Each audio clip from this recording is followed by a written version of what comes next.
Tonight on the Black Channel. Don't believe your lying eyes and ears and words and everything else that your five senses tell you. Just do what they told you to do. The Black Channel is live.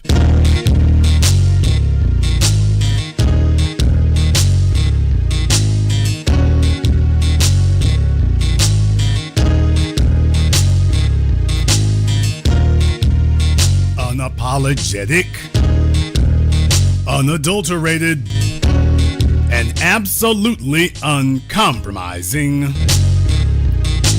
Greetings, brothers and sisters from around the world, and welcome back to the home, the haven, the stronghold, the everlasting super fortress of intelligent black thought. We are the Black Media, and this is the Black Channel. I am your host, your brother, your humble servant, the voice of Black America, the Black Authority, broadcasting to you live from the only historically black college university of higher education and learning in the cosmos. You are, of course, welcome to join us. And join us you shall, because on tonight's program, years ago, it was the MSNBC host, Keith Olbermann, who said it so well. He said it so well that he said that during a political campaign, when you think about them across the years, Jimmy Carter versus Ronald Reagan, Reagan versus Mondale, and Bill Clinton versus George H.W. Bush, that there comes a point, a moment during a campaign when a candidate says something, does something, not just during a debate, but somewhere during the campaign. A candidate on either side, they do something or they say something that crystallizes in the minds of the voters and the electorate exactly who they are and exactly who the voters would be voting for. Brothers and sisters, ladies and gentlemen from around the world, I submit to you that that moment was Thursday night for Joe Biden. No one's going to remember anything else about him. That was an historic moment in American history, an historic moment in television, and a historic moment in humanity. Quite frankly, all the attempts to spin it, rewrite it, that doesn't work. You have a moment like this that captures the popular consciousness, that takes over everything else, that wipes everything else, sweeps it clean off the table. This is not about what the ratings were for the debate. This is about how do you characterize somebody? People, I want you to understand something. Not a game, not a joke. For anybody out there who didn't get it or doesn't understand, do you realize that Donald Trump's people were sitting up here and they had an ad that was ready to go and roll out within 12 hours. Understand that. They had an ad ready to go that was already out there within hours, not days. Not days. Do you understand that? Joe Biden has given Donald Trump all the ammunition he needs to make ads from here on in. It doesn't matter what your opinions are or what your feelings are. Those of us who lived through the 2004 presidential race remember George W. Bush and John Kerry. We remember because George W. Bush's people were hitting John Kerry about being swift boating. They call swift boating him because he was on the swift boat in Vietnam, and they took him to the woodshed over that. That wasn't something that happened on a debate night. They used that video and they savaged him. It wasn't even close. That was because if you're going to ingrain something in people's minds, you don't wait until November. November is simply the result of whatever happened in the previous months. That's what happens by the time you get there. And in the cocktail circuit with your friends, that kind of stuff might fly to ignore that. But they're beating you. They've got everything that they need now. They have everything they could possibly use given to them all in one night. Do you get that? Given to them all in one evening. This is not opinion. This is not about your feelings. This is not about speculation. And what's been the response from the Democrats? What's been the response from his party in the face of this? Well, I'll tell you what their response was. Their response was that it was stuttering. Did you get that? Their response was that it was stuttering. That what you heard, everything you heard the debate, what you heard last night, what I played for you, you see them in my comment section here on the video, which means this is the message that has been sent around. Tell people that, well, Biden has a stuttering problem. That's what they're telling people to say. That's what folks are showing up in comment sections, whether they're bots or not. You know how this game goes. And they're saying, oh, he was stuttering. So he stuttered. Tell me a stutter that makes you say, we broke Medicare. What I did for COVID. That's not a stutter. Maybe these people need to look up what the definition of a stutter is. A stutter is when you get stuck on a singular syllable. A stutter is not an entire incoherent sentence. That's not a stutter. That's senility. That's not a stutter. Desperation is real out there. Desperation is real. They're having all kinds of problems because even they can taste the blood in the water and it's not very good. What I want to do for you is, first of all, I want to bring you to something here. First, let's first go to This Week. They call it This Week with George Stephanopoulos, which is really, really weird because this is actually This Week without George Stephanopoulos, actually. And I want you to hear what they had to say. Welcome to This Week. Even before the debate, there was a sense of dread among many Democrats, a fear that the campaign was heading towards something they consider unthinkable, a Donald Trump victory in November. President Biden needed a strong debate to show that he has the physical and mental ability to take on and defeat Donald Trump. That's why he spent nearly a week at Camp David with an army of advisors preparing for a debate with rules and a format that his advisors designed. What? Now, there were some people last night who attempted to dispute me about this and attempted to argue with me about this and try to sit up here and shill out these talking points because now that things have gone disastrously for their dude, Jim Crow Joe. By the way, this is ABC confirming what I told you. Joe Biden made the rules for this debate. Joe Biden and his team made the rules for this debate. Donald Trump had to concede to all of Joe Biden's demands in order for there to be a debate. This debate, the setup, the format, the network, the host, the location, the questions asked, that there would be no follow-up questions, that was Joe Biden and his team that made those rules. They were the ones. Donald Trump they just told him, take it or leave it. And Trump said, you know what? I feel good about my odds. I'll take it. Trump simply agreed to the format that Biden's team and CNN dictated. Yes, and it backfired horrendously. Biden's team said, remember I told you all, they dictated the network, the questions, the hosts, both of them against Trump, the location, the format, that you could not ask follow-up questions.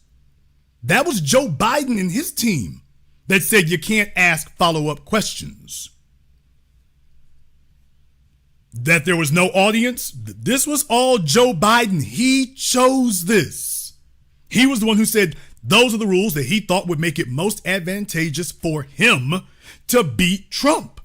He stacked the deck as high as he possibly could and said, I make the rules and I'm going to beat Trump with them. And you heard for yourselves how it went.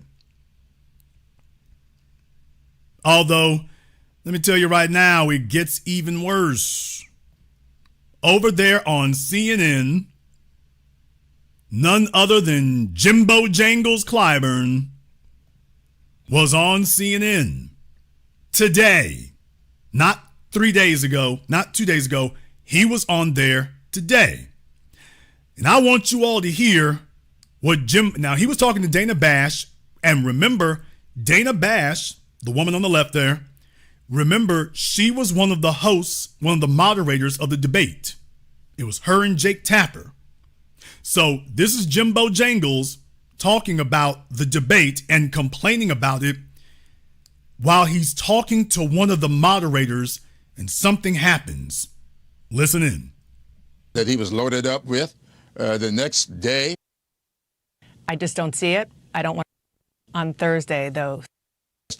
With the record of the 4 years of Trump to be exactly what we need going forward, not just domestically, but internationally as well. What about his performance on Thursday, though, sir?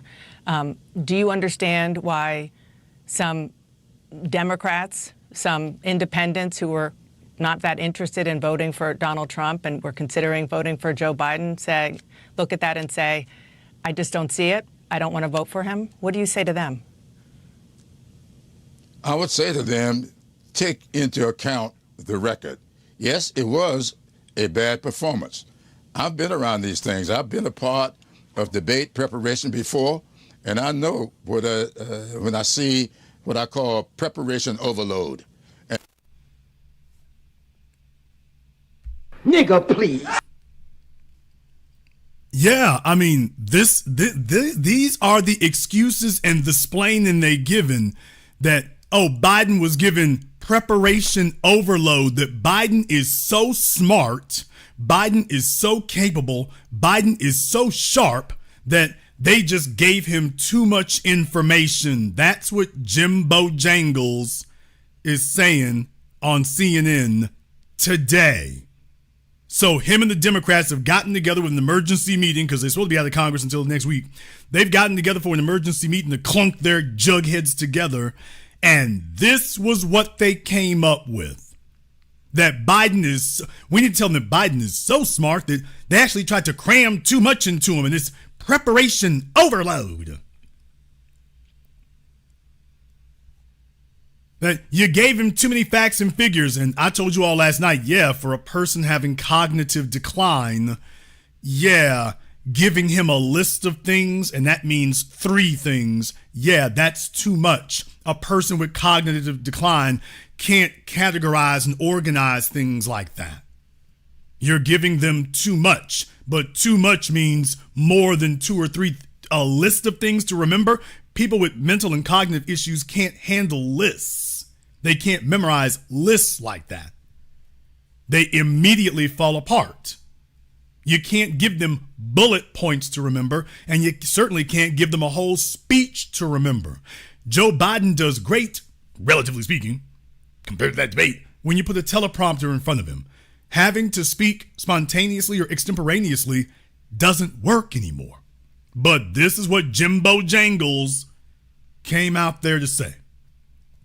And that's exactly what was going on the other night. And I know what when I see what I call preparation overload. And that's exactly what was going on the other night. I saw Joe Biden grabbing for words and phrases and even numbers that he was loaded up with The next day, he gets to North Carolina, he's freewheeling, and he captivated the audience. And that's what we should do. The debate preparation can be tough, but you got to really do a good job of preparing the candidate, not just with information, but with style, with deflection, and the kinds of things that we did not see in Joe Biden the other night. Folks, how do you give style and deflection to a 81-year-old? What is this dude talking about? Style and deflection to a 81-year-old suffering cognitive impairment. How the hell do you forget the cognitive impairment? How do you give that to an 81-year-old? How do you, any of y'all who got folk in your family who are in their 80s, have you ever tried to get your 80-year-old grandfather styled up? Style? Now remember, these are career politicians who have had days to come up with something, and this is what they came up with. And saw it 4 years ago. I believe on Friday in North Carolina, he had a teleprompter, but... Damn! So Dana Bash jumped right in there to say about, I think he had a teleprompter though. You said he did much better the next day. Well, I think he had a teleprompter at that campaign stop. So she stepped right in, and don't worry, believe me, this goes even worse. I'm going to get to you with the proof of that here in just a moment. But that she's actually moving in a direction here, and it actually gets worse. The kinds of things that we did not see in Joe Biden the other night, and saw it 4 years ago. I believe on Friday in North Carolina, he had a teleprompter. But I want to ask about something that you mentioned late last week, which is that you intended to have a conversation with the president. Did you talk to him? And if so, was there any discussion at all about him stepping aside? I have not talked to the president since Friday. And if he asked my opinion, I will give it, as I always do. And that is very clearly, he should stay in this race. He should demonstrate it going forward. Damn! Okay, folks, for all you folks who are hoping that they would pull Jim Crow Joe out and stuff somebody else in the puppet suit and put it out there, just understand Nancy Pelosi, Jim Clyburn, and everybody else saying, oh, no, we gonna go with Joe. So all you supporters out there, you thought Thursday was bad? Wait till you see the next 4 months. Wait till you see this, because they're letting you know we're not backing down. We doubling down. It's Joe or no go. So strap in and get ready for the ride. I'm sure that Joe won't have another incident like this between now and November. Between June and November, I'm sure he won't have another disastrous incident that's going to make all the headlines like this again. I'm sure that won't happen. Right? His capacity to lead the country, and I think the American people are demonstrating that. I just left the state of Florida. I was in a convention. We had 8,400 African-American men. How many of them did you have to bus in and fly in, Jimbo Jangles? Register for that conference. I did not find one single one of them who told me that they are not fully confident in Joe Biden. I wonder if you kicked out the ones who said they weren't. And that's just a fact. I've been hearing from people, even the people on the floor. Yes, there were some trepidations the next morning, but only one of the people I talked to expressed an opinion that Joe Biden should drop out. Everybody else says we need to make some calibrations here going forward, and that's what we need to do. Calibrations? What does that mean? Oh, no, Joe Biden doesn't need to step down. We just need to make some calibrations. What kind of calibration are you referring to, sir? What does that mean? Calibration? No, Joe, you need to stay here. We just need to make some calibrations. What kind of calibrations? Calibrations like you stepping your ass down. That's the calibration that we trying to figure out how to make that one there work. So we ain't calling it you stepping down. We calling it a calibration. If you're going to have another debate, the preparation for that debate needs to be different. There's no question in my mind. We cannot overload the candidate with all. Oh, Dana Bash, here she goes. Here, y'all. For CNN actually just called it down the middle. They just called it down the line. They actually just asked the question straight. And they just did for one time, they actually did what you're supposed to do here. She's not even throwing hard balls. She's just doing basic stuff here. And she just said, should there be another debate? I feel like Optimus Prime talking to Megatron in the 1986 Transformers animated movie. Megatron says, why do you throw away your life so recklessly? And Prime's like, that's a question you should ask yourself. When we get to the next debate, should there be another debate? If you're going to have another debate, the preparation for that debate needs to be different. There's no question in my mind. We cannot overload the candidate with all. Well, I don't know. I think that. Now, I want you all to listen to this part right here because this is where the wheels come off the wagon. Everyone, now I'm going to back it up because when Dana says, should there be another debate, I want you all to listen to this next exchange because this is why I was playing these clips. This is where the wheels come off the wagon. Needs to be different. There's no question in my mind.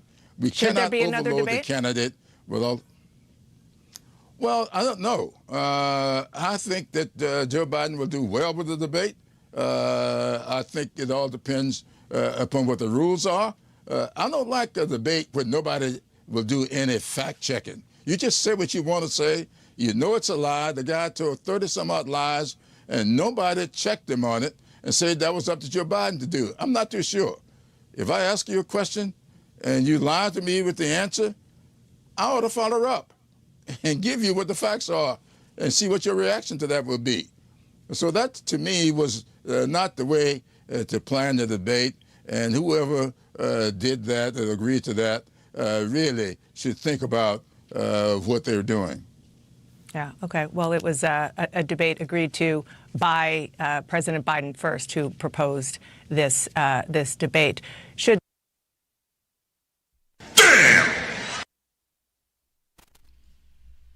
People, there's a reason that you come here to me.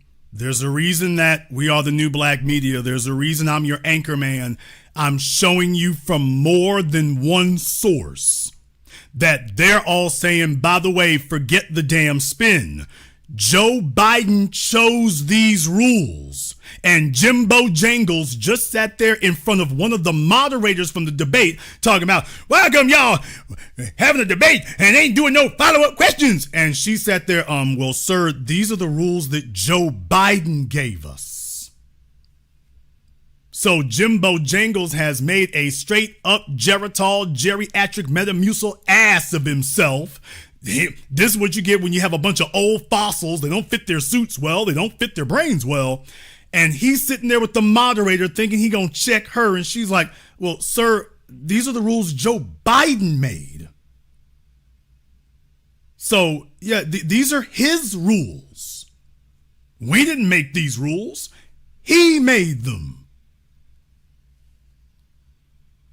Folks, what I'm saying is that they've had days to get their damn story together, and Jimbo Jangles went on CNN confronting one of the moderators of the debate, and she just smacked him down.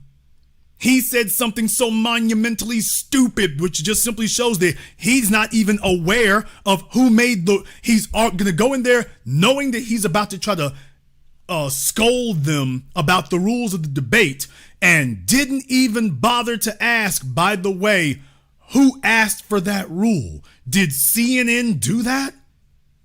No. Joe said that he doesn't want to have follow-up questions. Yes, because he didn't want to have to deal with the mental flip-flops of having to back up and remember what he just said a couple of seconds ago. Because we saw what happened during the debate when he tried that. Let me go ahead and remind you again here. By the way, it is painful to watch. I will not have you see a bunch of it. It is painful to watch. Absolutely. But by the way, this is what all these folks and clowns and buffoons are running around telling you, was that this was stuttering. This wasn't cognitive decline or senility. This is, this is just stuttering. Question about the national debt. He had the largest national debt of any president in a 4-year period, number one. Number two, that $2 trillion tax cut benefited the very wealthy. What I'm going to do is fix the tax system. For example, we have 1,000 trillionaires in America. Billionaires in America. And what's happening? They're in a situation where... That was one. We have 1,000 trillionaires. Okay. In America. And what's happening? Billionaires in America. And what's happening? 1,000 trillionaires in America. We have 1,000 trillionaires in America. That was the first one. We have 1,000 trillionaires in America. Billionaires in America. And what's happening? They're in a situation where they, in fact, pay 8.2% in taxes. If they just paid 24%, 25%, either... There's another one. If they just paid 24%, 25%, either one of those... They just paid 24%, 25%, either one of those numbers. They'd raise $500 million, billion dollars, I should say. 500 million, 500 people. He's literally not making it 10 seconds. This isn't stuttering. I know that you are desperate, you are lame, you are just whacked in the head, you're dealing with all kinds of emotional trauma if you're still supporting this man. But by the way, yeah, now you're at war with the dictionary. This is not the definition of stuttering. He's not stuck on a syllable. He is slamming and crashing like a out of control DUI driver into a concrete wall over and over again with different incoherent sentences. I mean, he is freestyling with these numbers. Trillionaires, billionaires, 24, 25, whatever you want to go like that, bro. This isn't stuttering.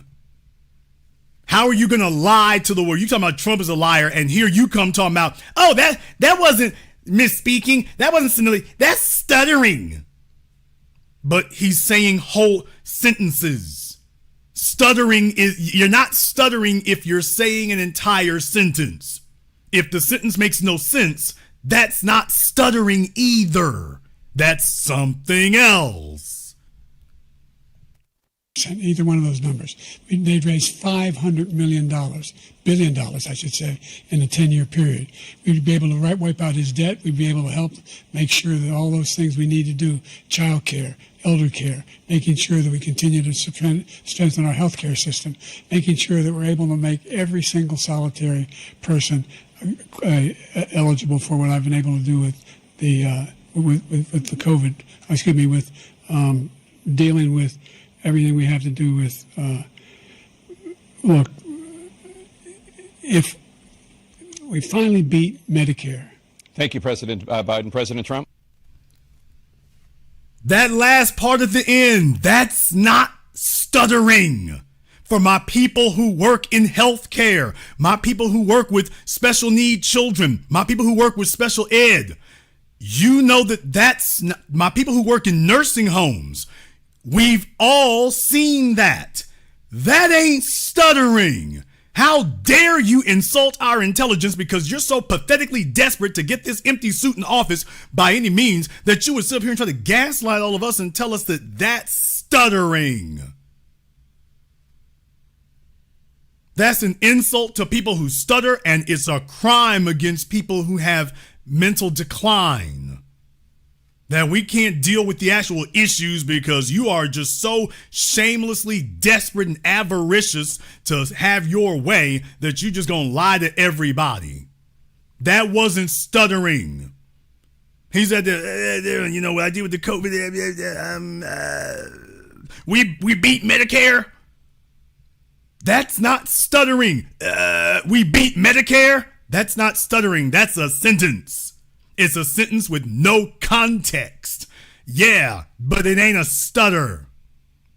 Look, if We finally beat Medicare. Thank you, President Biden. We finally beat Medicare, and Jake Tapper had to jump the hell in there. All right, nigga, stop. You give me too much to try to spend. Just stop it. So Jake just had to jump in there and throw in the towel. Like, stop this nigga. It's enough. You give me too much to have to correct. And then Jimbo Jangles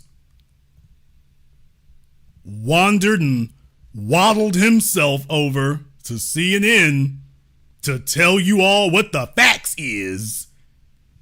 And I just thought I would take a moment to remind you, for folks out there who are going to try to put a spin on this, just one more time, and then we're going to move on to something else here that I want to go ahead and show you. Few prominent Democrats are even pretending he did what he needed to do on that debate stage. Just listen how former Democratic Senator Claire McCaskill. Welcome to This Week.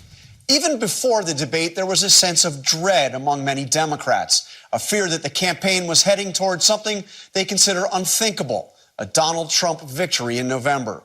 President Biden needed a strong debate to show that he has the physical and mental ability to take on and defeat Donald Trump.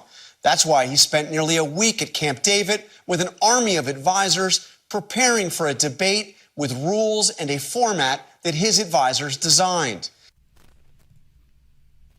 And now that it didn't work out the way they wanted, they're telling you, oh, well, it wasn't that he did bad. It was just that there was a stutter. Jimbo Jangles over on CNN. That agreed to that really should think about what they're doing. Yeah, okay. Well, it was a debate agreed to by President Biden first, who proposed this debate. Should the president release?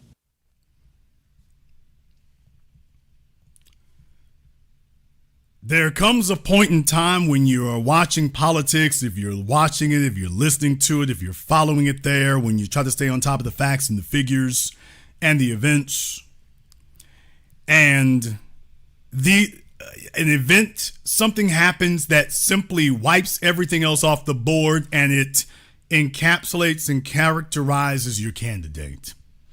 There's a pollster, Frank Luntz. For those of you who are familiar with Frank, you know, this is what Frank does. He follows this and whatnot. And he was hearing things here. Now, this was from, I believe, yesterday when they were talking to Frank Luntz on CNN. They were talking to him, and this is what he told them. According to a flash poll after the CNN debate, 67% of people who watched said Trump did a better job than Biden. Some media outlets today say. Let me go ahead and show that to you all here on the screen. By the way,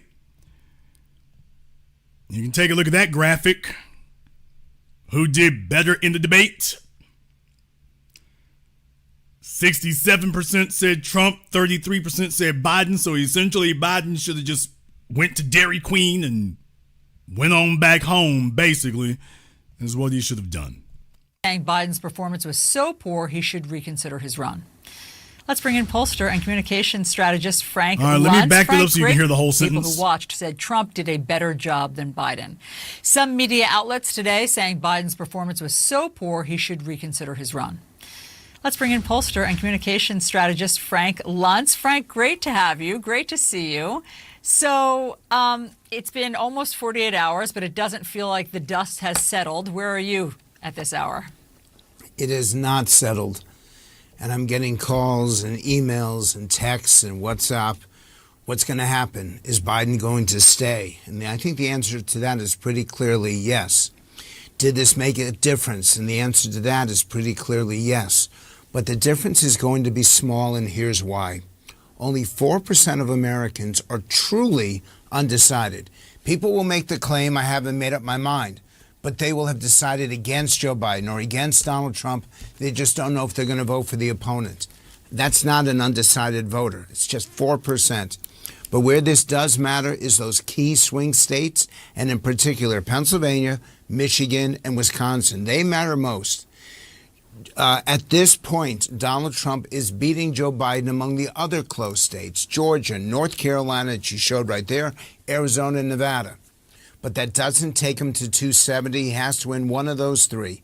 And I believe that when the polling is done next week, Trump will be ahead in Pennsylvania, will be ahead in Wisconsin, and will be ahead in Michigan. Alrighty then. He said after that debate, when we do the polling again next week, now we're in next week, he's like, by the way, I expect Trump to be ahead in those states too now. And we're talking about months. In other words, all Trump has to do now is just not run out somewhere naked, yelling nigga, nigga, nigga, and pretty much you can get back to the White House now. But what I'm saying is, you think this is going to get better between now and November? You think do you think that people have forgotten how much they love Biden right now? Is that what the Democrats and the Biden butt kissers out there who are in my comment section, is that what you think is going on? That, oh, well, Jason, you just wrong. Folks just done had a lapse and they done forgot how much they love Big Daddy Biden. You think that's what the problem is? Because Biden was already behind in the polls now for a year. You think that's what the problem is that people just don't remember how much they love Biden? I mean, what are they putting in the Sweet Lucy at the church y'all are going to nowadays? What are they doing? Now, I want to show you something else here. You know me, I'm sitting up here fast and furiously trying to dodge this YouTube, censoring everything I put up here and whatnot and trying to ding me for stuff. I keep trying to get around it here. Here's from the comment section on that Dana Bash interview with Jim Clyburn. Here's the comment section on CNN on their YouTube page. Now, this is CNN, so basically their comments are all from Democrats and their flunkies and this, that, and the other. Okay, fine. I'm of the mindset that the media is gaslighting viewers. What? Think about this for a few moments. People, this is not hope or cope. This is just delusion now. I refuse to watch any CNN from now on. Did they even listen to the interview? I've witnessed better moderators to a debate in high school. Did you even watch the interview? These are the vote blue no matter who people. And take a look at how brain dead and simple-minded they are. They're blaming CNN for Biden's performance. That it's the media is making Biden look bad.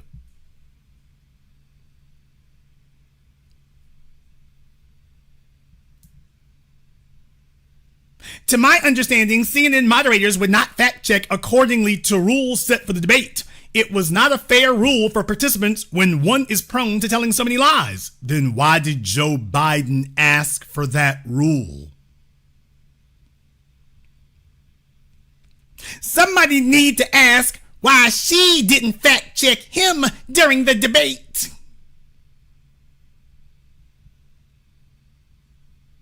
Right. If there's another debate, there should absolutely be a fact checker in real time.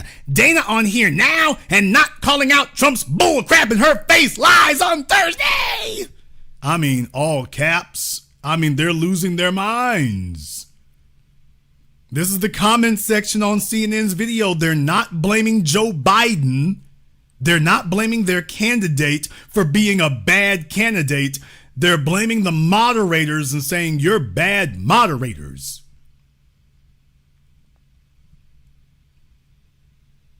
Dana, shut up. Joe is not going to back down.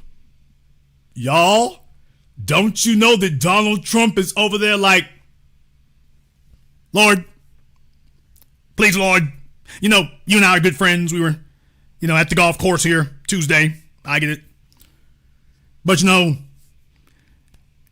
please don't let anything happen to Joe Biden between now and November. I need you. I need you, but more importantly, I need him. I deserve this. I haven't asked you for much this week, but I'm just asking for this one.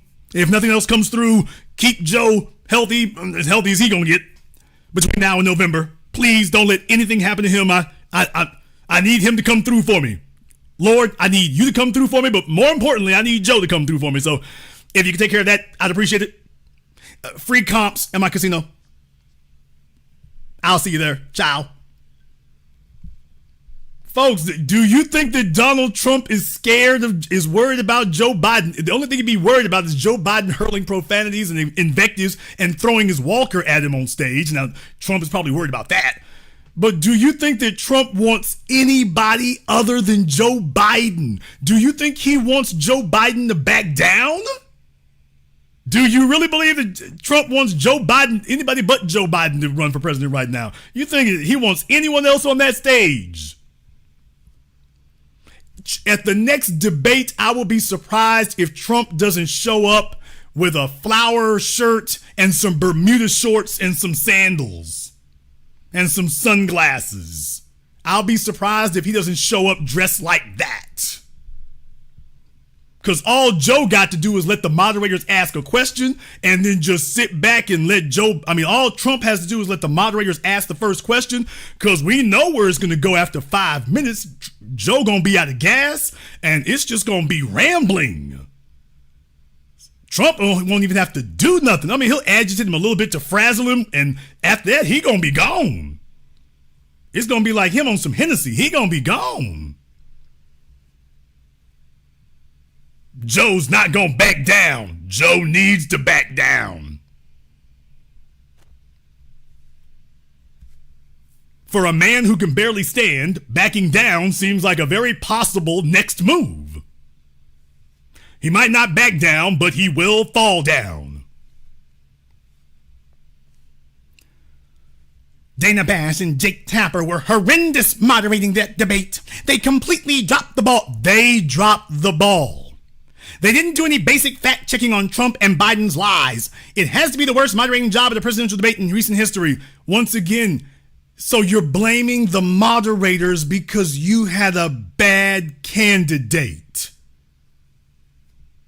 You have a bad candidate, but you're blaming the moderators and this is what they're used to, is the media jumping in and helping them. That they don't have to have a good candidate. The media will just jump in and tip the scales in your favor. It didn't happen this time, and they're not blaming Joe Biden or the Democrats for knowing this, because the Democrats have known that Joe Biden's been in cognitive decline now since before 2020.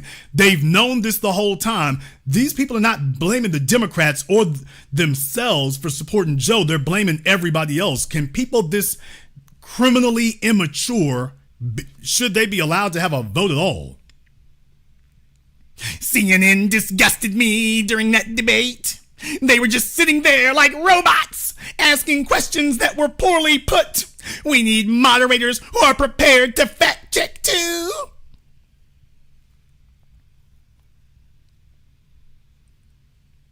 No fact checking is fine with me. However, the moderators needed to push harder to get answers to the questions asked.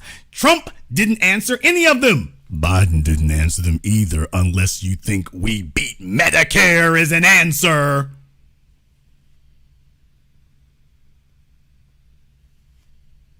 Thank you to the senator for calling out the debate.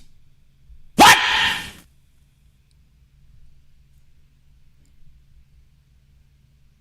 I want that comment right there to marinate for just a moment. So they're referring to Jimbo Jangles Clyburn. It says on the screen, Congressman James Clyburn. And this person here, who wants to tell CNN what they need to be doing, sat up here and called Congressman Representative Jim Clyburn a senator. Talking about fact-checking. This person isn't even fact-checking their own sentence. They're not fact-checking their own basic ignorance of civics.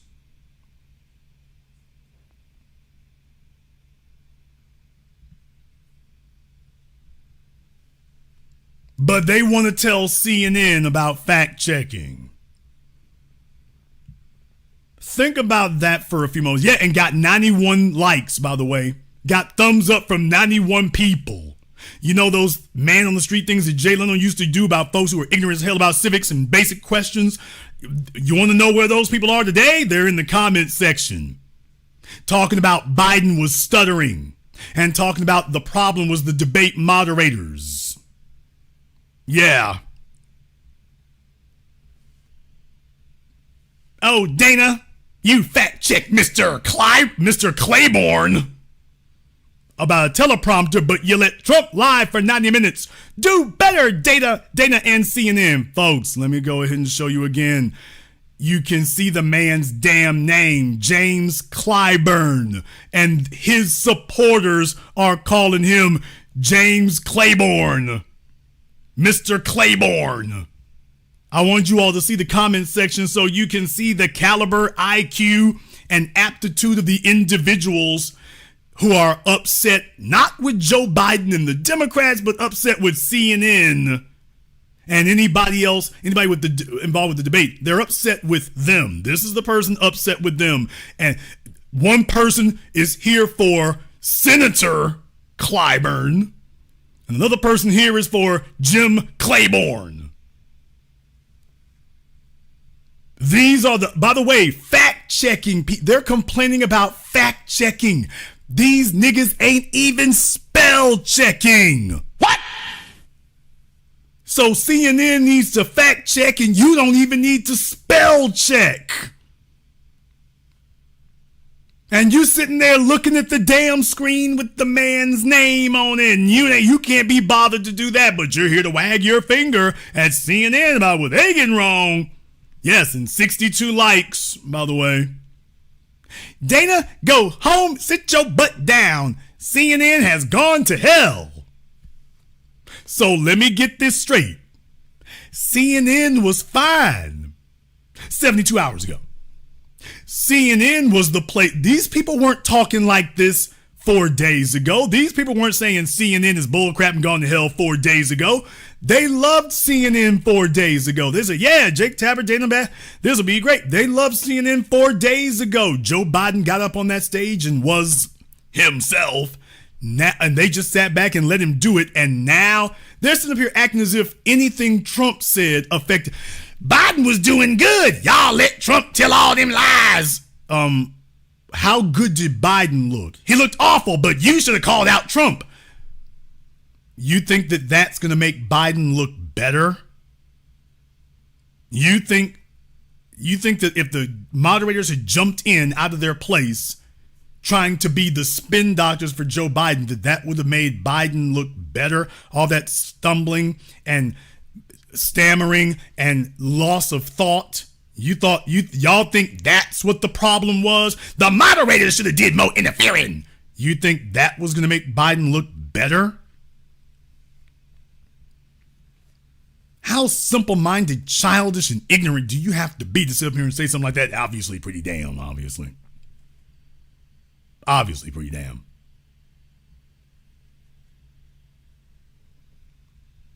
This is exactly why no one watches CNN anymore. Okay. Respect and admiration for you, Mr. Clyburn. More power. Well, at least you spelled it right. CNN newspapers that no one under 50 reads have opinions on him bowing out. LOL. Newsflash. We don't take advice from y'all. Well, do you represent the rest of the country there, sweet cheeks? Or are you sitting around with your friends at the Boulay Butterball and telling yourselves that America really agrees with you? Oh, this person here, remember I said there was going to be fallout, folks. I told you all we're going to follow up on that because Dana Bash started something. These folks here didn't like this part. Dana, I believe he had a teleprompter as she looks down at the notes in front of her, just as she does every day while doing her job. Okay, what the hell's that got to do with anything? Let me see the comments. What the hell's that got to do with anything? But she's not running for president. Really? I didn't realize that using a teleprompter was disqualifying for presidential candidates. So lying, being a convict, or causing an insurrection?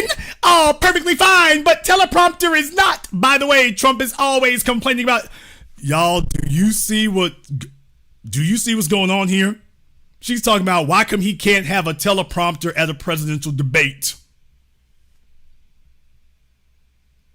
This woman, they've come completely off the rails. She's now arguing, why can't Biden have a teleprompter at the debate? What's wrong with that? These people are not defending Biden. They're just coming unhinged. By the way, would you want Biden to have to read a teleprompter that he hasn't had a ability to prepare for? Because if there's somebody sitting there typing in real time to tell him what to say, he's not going to be able to follow that. He'll be, this lying ass troops, Afghanistan, February 14th. I don't know what the hell this is. Hold on, you're going too fast, damn it. Folks, come on. The two CNN journalists failed. What kind of journalist lets someone lie more than 30 times on television without making a single remark? This woman even gently and politely helped Donald Trump remember to answer his questions like she wanted him to win. Folks, I mean, this is coming unhinged. They're not unglued, they're unhinged. And now, this comment right here encapsulates everything. As I said before, you, Dana, was the problem. Are you in the pocket of Trump A? Take a look at your screens. You can see that comment. As I said before, you, Dana, was the problem.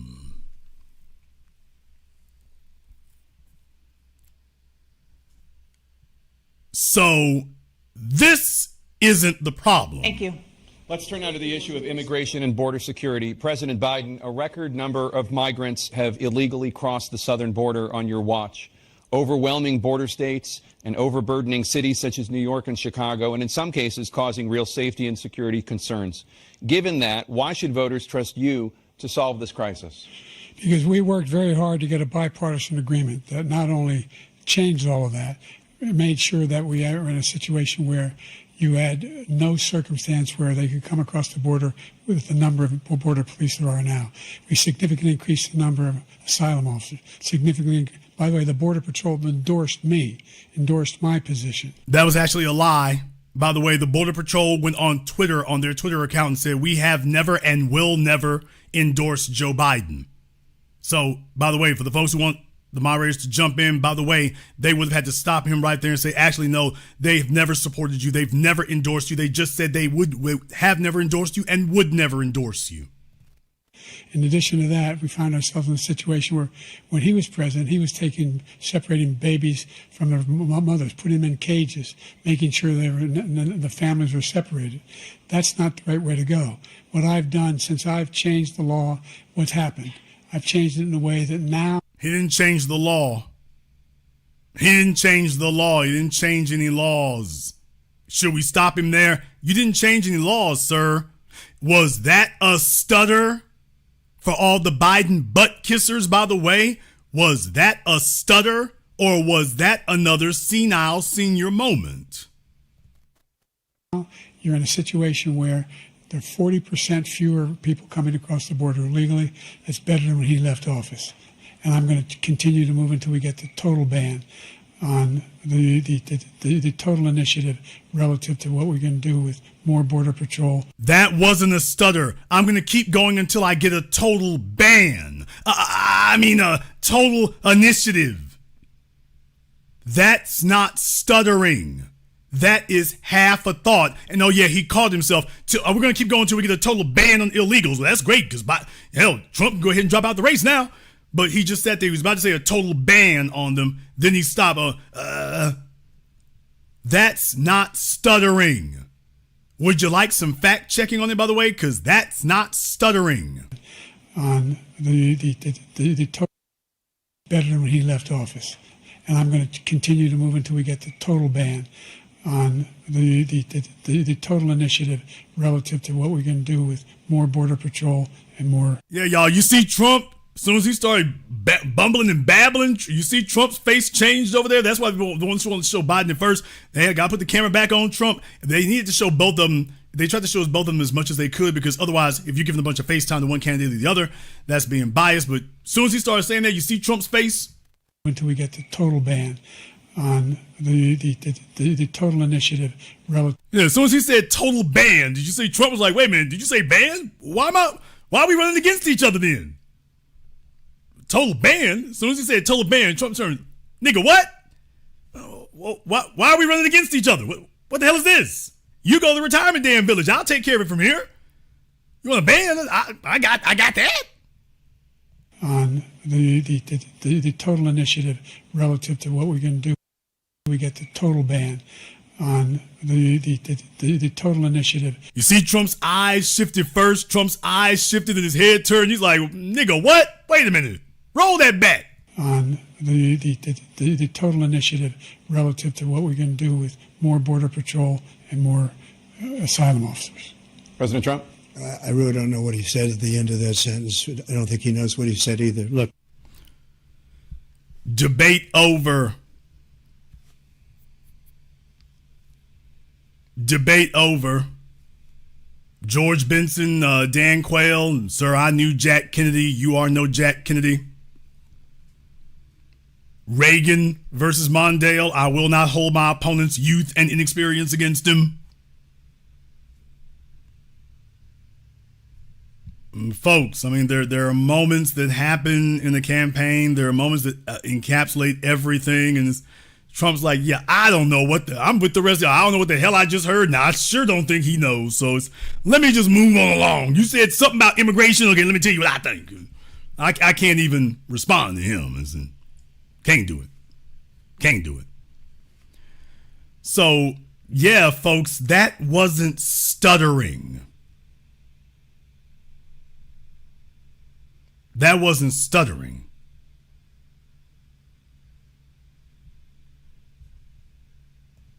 By the way, I need to fact check on that now. Make sure I said Lloyd Benson, not George Benson. I know I didn't say. I better not say George Benson. That's the wrong damn Benson.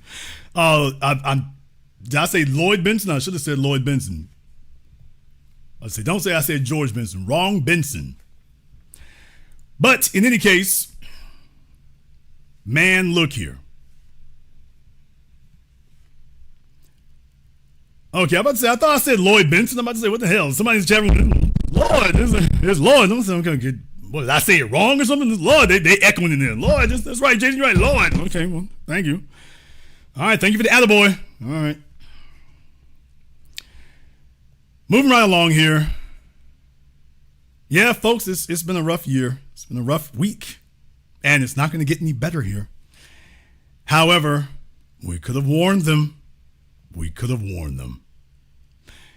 They're out there openly saying that panic is setting in.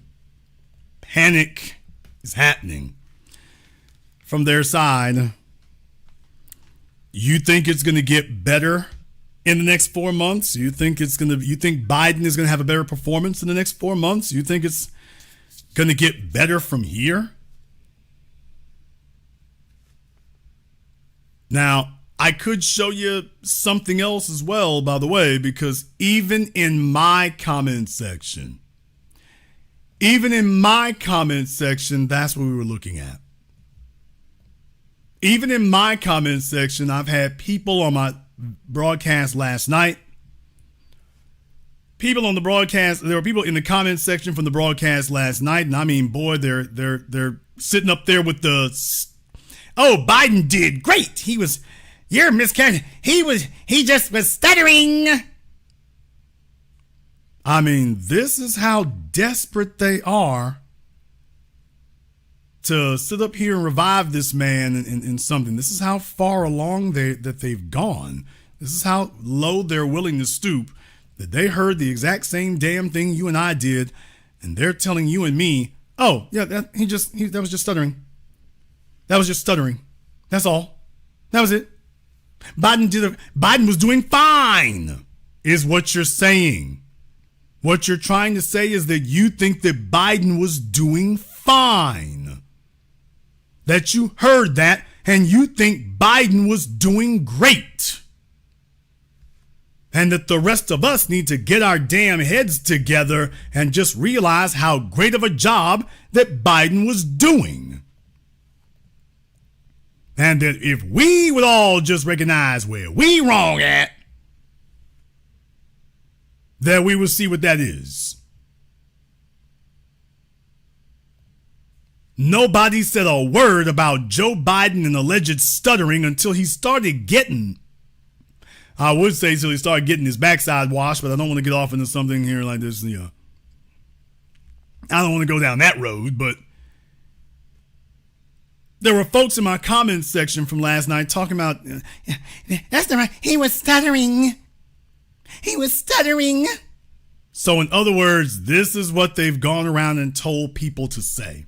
Not that he's sounding senile, but that was just stuttering. That's all we heard. He was just stuttering. Well, what I'm going to do is I'm going to open up the telephone lines. And I'm going to give you all an opportunity to weigh in. And you can let me know two things. Number one, is it going to get better between now and Election Day for Joe Biden?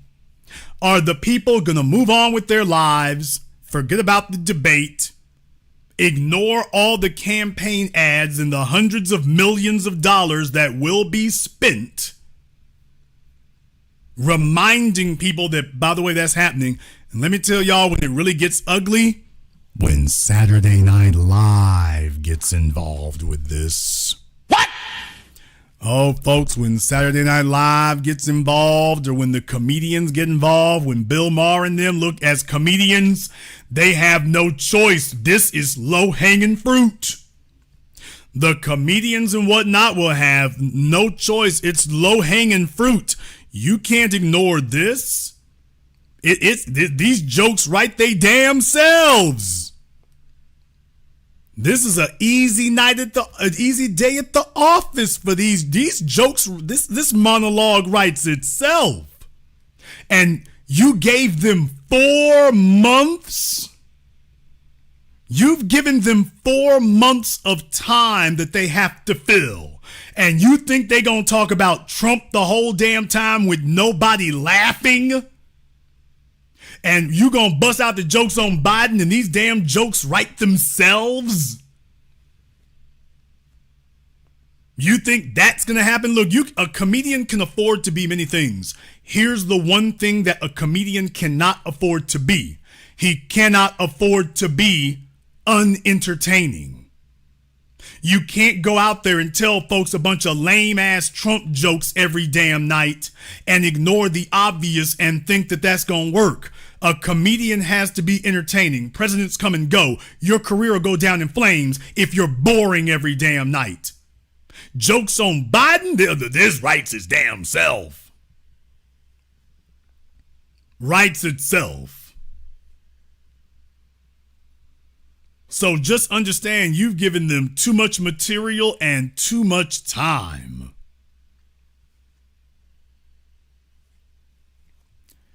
Now, it is possible, it is certainly in the realm of possibility that the electorate could forget all of this, ignore the campaign ads, that Trump was already leading, and that people didn't really mean that, and it's just, I was really going to vote for Biden the whole time. That's a possibility, sure. But do you really think that's what's going to occur? Do you really think that's what's going to happen?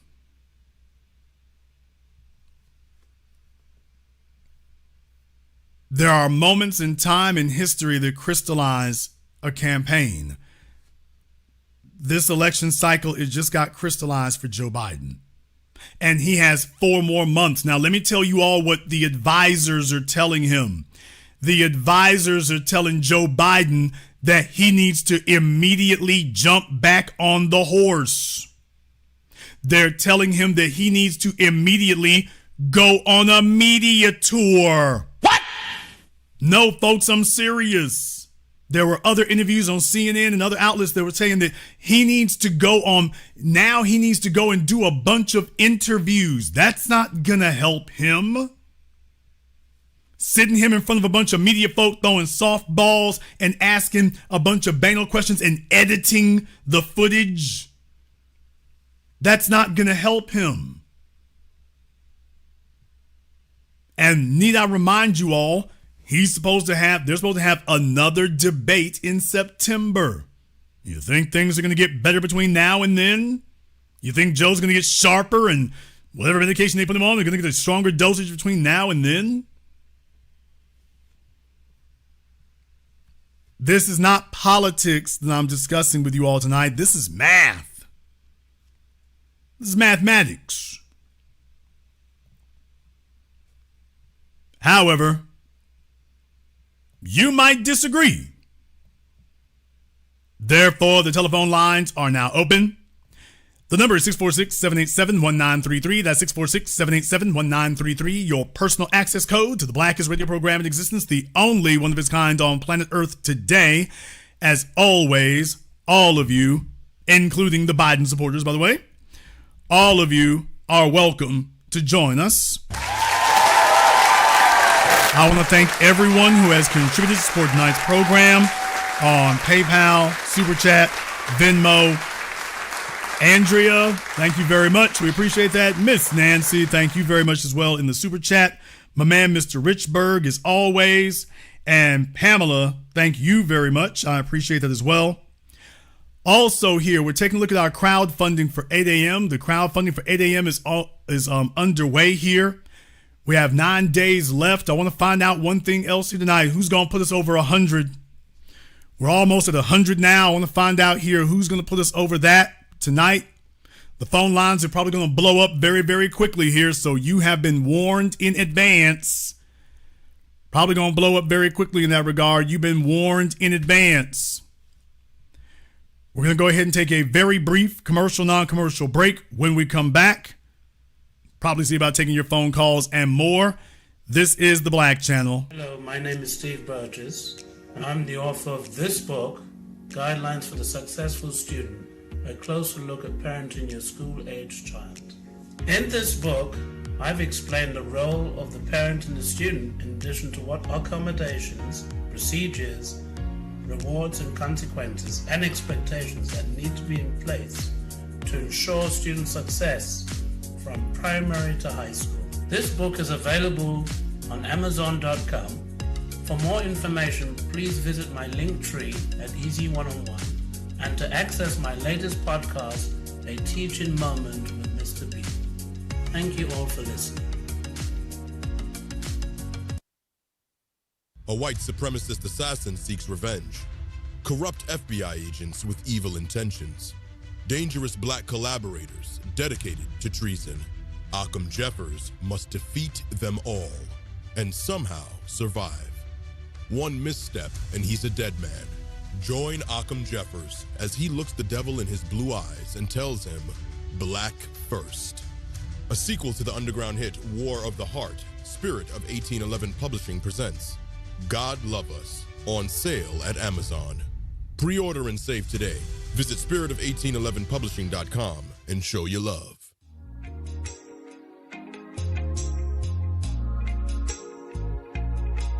Order yours today to experience all the benefits of Ash Kickin' Body Butter.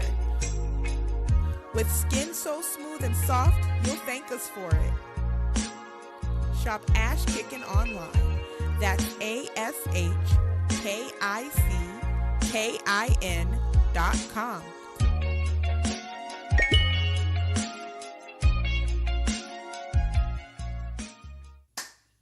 Hi, this is Brenda Starr, creator of Poetry with a Purpose and author of the book Pressed But Not Crushed. Pressed But Not Crushed is an anthology of political poems that address current and historical issues in American descendants of slave population and African American population. The book describes slaveries and its residuals, Jim Crow segregation, social depredation, and other relevant issues to American descendants of slaves and African Americans, including the current political climate that does not address our issues.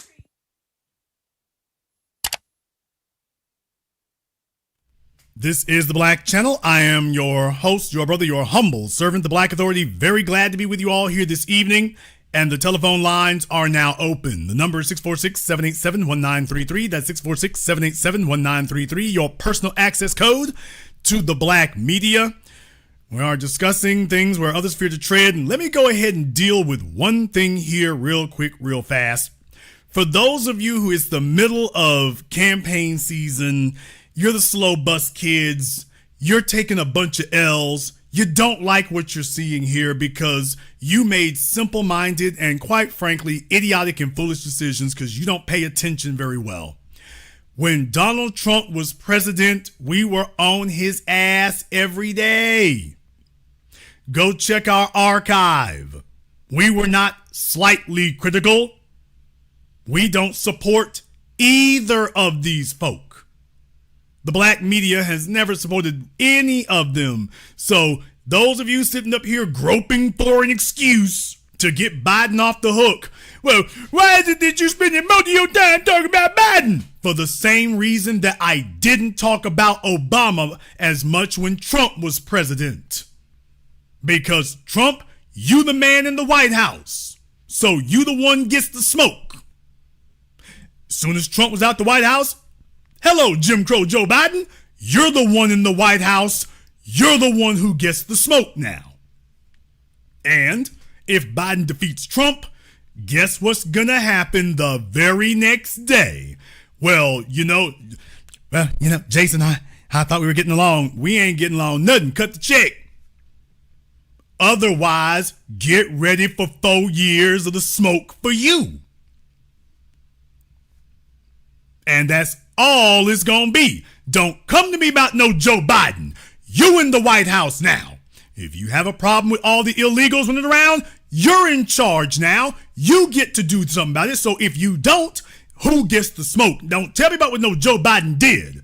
You fought and argued and railed and whined and pitched and moaned and complained to get that seat, and then you get the seat and now you got it. I can't do very much. It's a hard job. You asked for it. So you gonna get all the smoke. So for the people out there who just don't like it because there's been a reversal of fortunes in the electorate and things are not working out the way you were hoping it would when you were Jimbo Jangles fish fry, and you were sitting around with all the little old church ladies telling yourselves that Joe Biden was big white daddy and he was gonna take care of all of you, and then you found out, I'll be damned, it's just as bad as them young folk told you. Well, guess what? You asked for it. In any case, the telephone lines are now open. The number is 646-787-1933. That's 646-787-1933. Phone lines are filling up here. Let me get caller from area code 512. You're on live with the Black Channel. What's your name? Where you calling from? Mr. Black, this is Eric calling out of Austin, Texas. Eric out of Austin, what's on your mind? Hey, thanks for taking my call. I just wanted to point out, man, that it's clear and evident that Joe Biden is mentally out of there. But what pricks my spirit is look at the restraint on both sides, the Democrat, Republican side. This man, they won't do anything. They won't do anything to get this man out of there. It's like the shots, the kill shots that you take to really get him out of there, because he's at his weakest point, to really get him out of there where your party can take over and run the Senate, the House. They're not doing anything to really take any kill shots. So they're willing to let the country be at its most vulnerable point over the whiteness of one man. It's crazy when I look at that. This man's clearly out of there. Now, if this was a black man in there losing his mind, they would reconstruct this world like a Rubik's Cube just to get this man up out of there. Well, I mean, understand, Anyway, like I said, this is about power. This is not about logic, reason, sanity, balance, This is about power, period. So, yes, though, them the rules. Thank you very much for giving us a call tonight. Let me get a caller from area code 646. You're on live with the Black Channel. What's your name? Where you calling from? GBA Anthony from Queens, New York. All right, Anthony from Queens. What's on your mind? So a couple of things. These bootlicking Negroes that are out here, getting angry because, Dana Bash and, the moderators weren't doing a quote unquote good job. Do they not realize that all this bootlicking and butt kissing that they're doing is going to come back to bite them in the ass when Biden loses and we get made the scapegoat, as we usually do get made the scapegoat after the Democrats lose? And second of all, this black jobs thing, a lot of bougie Negroes online are basically saying, no illegal is taking my job because, I have 4 degrees and this, that, and the other. These bougie Negroes are looking down on like the black people the common black man and black woman. And they think that's going to win them points at the end of the day. And it's just not, what they're demonstrating is the same thing they always have, that they are outrageously, criminally, hilariously out of touch with reality. They live in a different world up on the porch with Massa. Let me explain to you about the jobs that illegals take, people. Let me explain to you about what those jobs are. First of all, there's a documentary that came out on CBS back in the 1980s. I'll never forget it. Can't remember the name of it, although some of you may remember it, but it was back in the 1980s, or like the early 80s, I want to say. And it was in Florida. And they were showing these 2 black women who worked in housekeeping at these hotels. And they were talking about this then. You want to talk about going even further? Let's talk about construction. I was one of those kids. I say kids in Shreveport, Louisiana. I told y'all about this. We were in high school. The brothers that had the nice trucks, the Chevy trucks with the flare side on it, with the hubs over the rear wheels, all of us wanted one of them damn things. And it seemed like all of them were working construction. And by the time I was out of high school, they had gotten rid of all that. Not within decades, but within a matter of years. And if you were not there were only a few companies they were using. If you were not illegal, you weren't working for them. You go to New York City, you're seeing that all over the damn place up there. Everybody else is supposed to have a license. You got illegals standing there in front of Home Depot. That's what we're talking about. So Jimbo Jangles will not say what the jobs are that the illegals are doing. He won't say that one because Jim's job is to gaslight you. Remember, he getting ready to be gone. I don't think he's going to run for re-election. He's getting ready to be gone. He doesn't give a damn what happens. He's already shown us in the last 20 years. He don't care what happens to us anyway. He doesn't care what happens after this. That's it. That's your ass. He got his. Damn you if you can't get yours. I can keep going down the list, by the way. My folks who live in Los Angeles, because it goes beyond that. When we talk about Uber, they ain't nothing but a bunch of illegals running around doing that. Uber Eats the whole 9 yards. That's nothing but a bunch of illegals doing that. Nothing but. Once you allow them in here, that's all that is. You got truck driving jobs running around here now that the illegals are doing that. Remember that? I think it was in Colorado, the runaway truck that killed a bunch of folks, killed several people there. I can go down the list with a whole bunch of things that James Clyburn is not going to want to mention. So when you talk about jobs that black men were doing or could have done, I'm one of those people. I am. And a bunch of y'all here listening to me are. If we had come out of high school, those are jobs that back then were supposed to be in the 90s, paying double what minimum wage was back when the dollar still had a lot more value than today. And, they made sure we didn't have that. Now, I want to go a little bit further because people may underestimate these things. But for folks who live in Florida, you got to understand, you got a bunch of illegals who work at the resorts there. Oh, we're going to get in the nitty-gritty with it. My folks in Florida know, by the way, there's a bunch of illegals who work in the resorts there. So your ability to work your way up the ladder and whatnot is impeded, because if you can work for the valets, if you work in valet, you can go work inside once you start working for Hilton or something like that. But if they got all the illegals doing that, oh, well, guess what? There you go. There goes that. So no, these are not victimless crimes.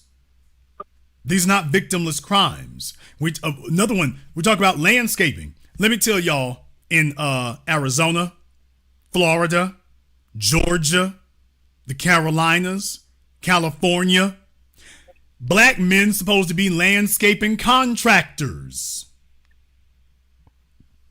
You can't get it. You can't get it because these people come sprinkle down and they got whole contracts. Illegal as hell. Illegal as hell. Black men supposed to be being landscaping contractors, and Jimbo Jangles is telling you, nope, that you ain't got to worry. What kind of jobs? Those ones I'm talking about, Jimbo Jangles. Those. Yeah, I mean, roofing, lumber, that's what I was saying. Home Depot, the Home Depot stuff there. I can go down the list. Hell, deliveries. The folks from Mattress Plus and Mattress Etc. and everything like that who are doing the deliveries for those. I can keep going down the list, and Jimbo Jangles is telling you, oh, that ain't there.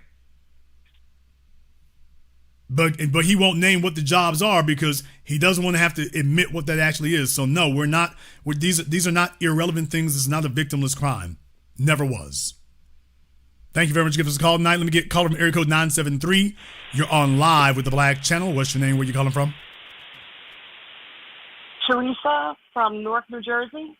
Okay, you got a lot of background noise going on there, so I don't know if you're calling me from the car wash. You might want to step away from the pumps real quick. Go ahead and try that again. What's your name? Where you calling from? Jason, hi. It's Teresa from Newark, New Jersey. Okay, Teresa from Newark. What's on your mind? Jason, I'm so concerned about even the people in our chat. Everybody says they're going to vote the couch. The couch is no place for us to be sitting on. When we see the way that Biden, and people can look it up, when he spoke with the Black Congress, he told them that they better learn to work with Latinos. We better realize they're trying to replace us with Spanish people. They will no longer need the black vote. If they no longer need us, what makes anyone think we'll get reparations? And I have to agree with you about even Uber and Lyft. When I take it, it's all foreigners who pick me up. Landscaping in my neighborhood, in fluent areas, all Spanish people. Are people not concerned about their groceries, gas, credit card interest rates? I don't get it. We need to vote for President Trump like our lives depended on it, because it does. It really does. Well, I'm a ways away from endorsing that because Trump has not articulated the black agenda. However, I tell everybody the same thing. You vote your conscience, whatever that may be. But I will tell you this, ma'am. Remember, the black vote is not irrelevant, okay? No matter what they're trying to make you all believe, the black vote is not irrelevant. I explained this last night. I explained it last week. I'm going to have to do 2 programs where I explain politics and then explain monetary systems or reparations. The black vote. Okay. The black vote is, black people are 14% of the population. We are the backbone of the Democratic Party base because every other vote is up for grabs. If it's white women, it's basically 50-50. Lower income white men, 50-50. White Latinos is basically 60-40. So Asians, basically 60-40. So those votes are up for grabs. There's one way or the other. We are the only really monolithic voting group. Nobody else votes 95% for one party, not even close. And furthermore, we are reliable. So not only do practically all of us vote one way, we show up in the same numbers pretty much every election cycle. And to the point that Democrats have become complacent about it. That's the issue. So what the reason the Democrats are panicking right now is because there's been a collapse of support. If that number for black people moves 10%, it's over. Because that's what happened in 2016. You don't need 50%. Here's the other problem. Remember what I said what that number was? It does. Remember, how old are you? Because I want to know how far back I can go. 60. Okay. I'm 60. You're 60 years old. Good. So you were there like I was. You remember when Ross Perot ran and Bill Clinton won. Please stop undoing your prescription pill bottle. We'll get back to that in just a moment. Back in 1992 when Ross Perot ran, remember he split the vote. Bill Clinton won because Ross Perot sat there and split the vote. 2000, Al Gore and Ralph Nader, he split the vote. Remember? 2016, Jill Stein and Jamu Baraka. Hillary Clinton blamed them for splitting the vote. And that was they only got like a couple of percentage points. They blamed them. They blamed Ralph Nader. They blamed Ross Perot. And what I'm telling you is, it doesn't take 3 million people, literally a change of 1 percentage point of support that the Democrats don't get.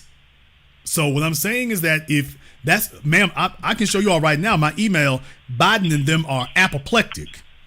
They are demanding 2 things. Number 1, send money. Number 2, make sure you vote. That you not voting for Biden, that's it, because believe me, I've been all over this country. Trump's people are going to turn out. They've been waiting 4 years for a rematch. They going to be there. I don't know why anybody is talking this idiocy of saying that it's not even going to be competitive in Georgia, the Carolinas. They've had their Trump flags up for 4 years. Them folks never took their flags down. So these media people who don't go out and see these things, or if they do see it, they lie about it. I'm just letting you know right now, ma'am, Biden does not need for people to be on the fence. You got to show up for him. Because Trump's people are mobilized, energized, the wind is at their backs. They ready to camp out at the voting place and throw a party. Those are happy voters. Take the day off and show up, especially if they know they're going to win. If people are questioning if they're going to win, that discourages them from showing up. Folk who know they're going to win, they showing up like, yeah, let me go ahead and hurry up and do this because they're more energized. So believe me, if telling Joe Biden that you're going to stay home, telling people that you're going to stay home, Donald Trump's not the one worried about that. Not at all. Joe Biden is the one terrified. Believe me. But regardless, vote your conscience. Feel better. But regardless, vote. And also remember, when it comes to Latinos and Asians, remember, they go 50-50 after they get their money, right? They start voting Republican, including the illegals, by the way. You know why? They start voting Republican. They start voting Republican. Especially with their own businesses. To hell with that, Black Lives Matters. You know, it becomes that. So there's the reason right there. It's like, yeah, I mean, they are not a reliable base. The first generation kind of skews toward it, but after they get their money right and they go, oh, all this crime and illegal right there, when they start voting Republican, and this is what we see happening everywhere. Thank you very much for giving us a call tonight. Let me get caller from area code 928. You're on live with the Black Channel. What's your name? Where you calling from? Bruce Bible from Parker, Arizona. All right, Bruce from Parker, Arizona. What's on your mind? Well, first of all, they've blocked me again. I've been a member. I've let them know that I'm a member. So they're okay. Who's they? Who's they? Back on. Who's they and who blocked you? Who's they? YouTube.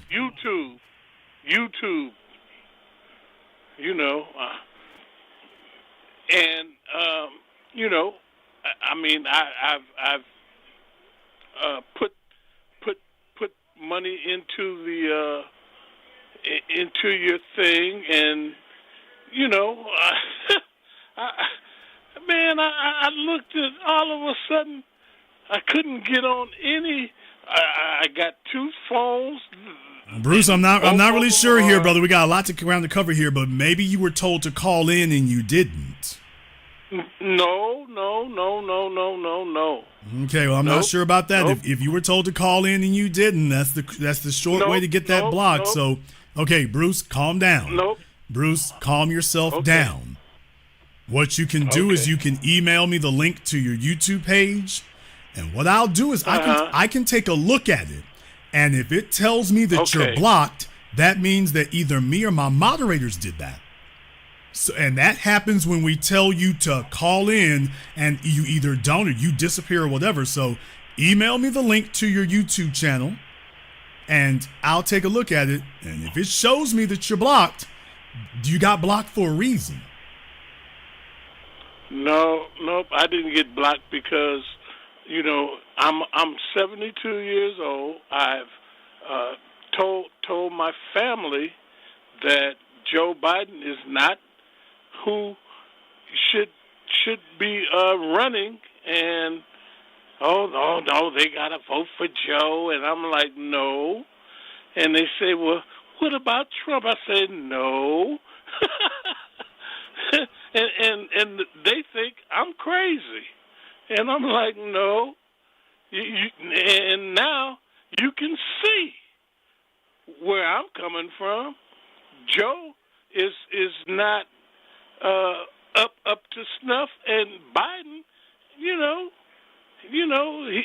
he's got to get his turn. So, well, he's had his turn now. He's had his turn now for 4 years. He had his opportunity. It's not getting any better. So, all I can say is to all the Biden supporters, look out below.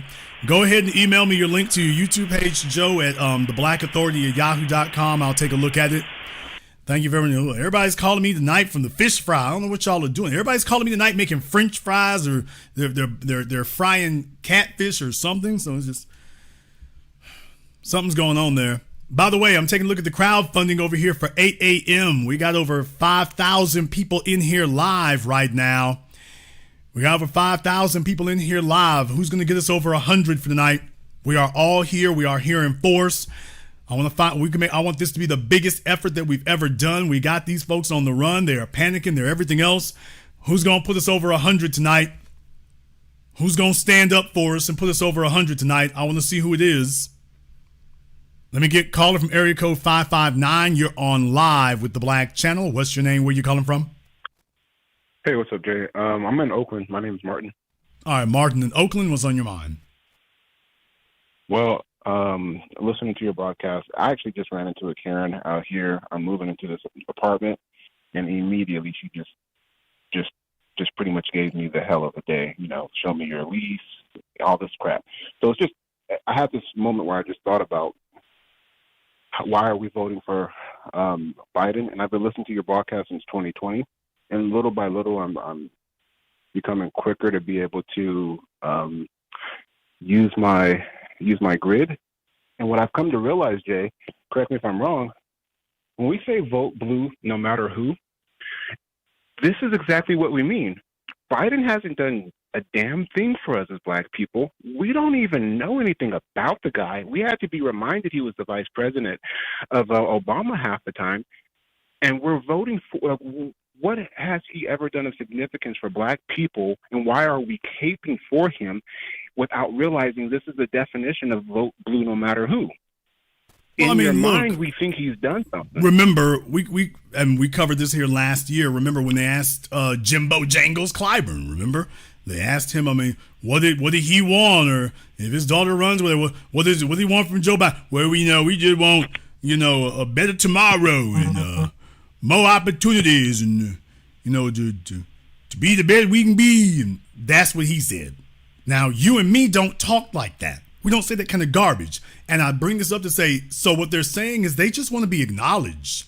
They want their existence to be acknowledged, and they want a literal pat on the head from White Daddy. That's literally what Jimbo Jangles and his generation is trying to get. That's what they're, quote, fighting for. And can I have a little old job at Circle K?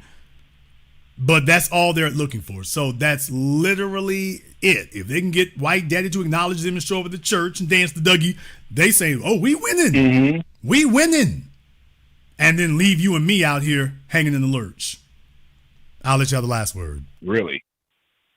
Well, the Karen was East Indian. And at the end of the day, the leasing office, they sided with me. But it was a mess. Thank you for this broadcast, man. All right, thank you for giving us a call. Let me get caller area code 667. You're on live with the Black Channel. What's your name? Where you calling from? Caller from area code 667. Last try. You're on live. I'm right here. All right, caller from area code 929. You're on live with the Black Channel. What's your name? Where you calling from? Good evening, Jason. This is Daryl from Chicago. All right, Daryl from Chicago. What's on your mind? Jason, another excellent broadcast as always. I'm going to answer both of your questions that you asked us both. Biden is in trouble, and if anybody's expecting anything better from him, as far as anything that's going to sound like a competent person within the framework of what's going on, then the next debate, that's not going to happen. And yes, they are in trouble. We know that. And thank you for breaking it down to the voters. My nephew was just listening about what's intangible for us as a black person, and he asked that question, and I said, just listen to what Jason's getting ready to say to this lady. Thank you very much for breaking that down, because we tell them that all the time, but we want them to hear it from our media, and that's the powerful thing that was done, and I appreciate that. The other thing is we're just going to stay steadfast and just watch this circus, because it is a circus. And I just want to thank you for doing what you're doing. Expert analysis as always. You, Brother Tariq Nasheed, Professor Black Truth, and a handful of others out there. Thank you much. Be one family. Thank you very much. It's called tonight. Be one as always. Let me get caller from area code 630. You're on live with the Black Channel. What's your name? Where you calling from? Anwar from Aurora, Illinois. All right, Anwar from Aurora. What's on your mind? I was calling to see, particularly since CNN and NBC are so Democratic, does this whole debacle, does this now hurt their bottom dollar? No. These are folks venting, but at the end of the day, they don't have a major megaphone and whatnot. So, no, I mean, you're up against them. This is a beast that these people created. This is a creature that they created. So that's going to be the long and the short of it. You can't get around that. You can't sit up here and pump up CNN and MSNBC and then sit up here and say, okay, well, now you're upset with them. Because here's the issue. CNN knows something that these folks ain't thinking about. Who you going to replace them with? Where are you going to go? You're going to go over to MSNBC? In case you didn't notice, they saying the same damn thing over there. Joy Reid literally said to tell you, it's panic mode. She done cut her damn hair off. So it's like, no, they're venting because that's what they do. They're whiny. You saw how immature they are, definitely ignorant, uninformed. So it's not like we're talking about elite college professionals or people who think in rational, stable ways. They're not the balanced people. So what they do is they vent because in their world, they're accustomed to their whining accomplishing something.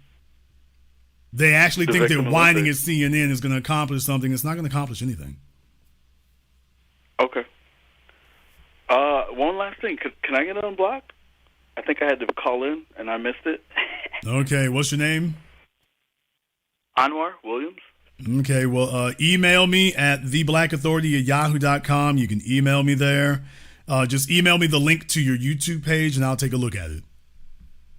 Gotcha. Thank you very much for giving us a call tonight. By the way, y'all, because we are the black media, as I was just mentioning to the previous caller about Jimbo Jangles, I believe this is the interview here. I was trying to run through the transcript of it while the previous caller was talking.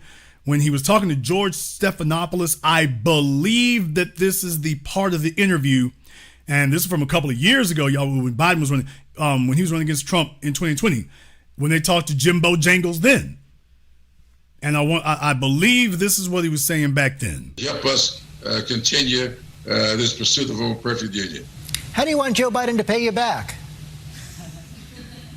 I'm sorry? How do you want Joe Biden to pay you back? Pay me back? No. I don't want anything out of this. All I want is a country that my children and grandchildren can be able to develop in and be able to pursue their dreams and aspirations. I've been around.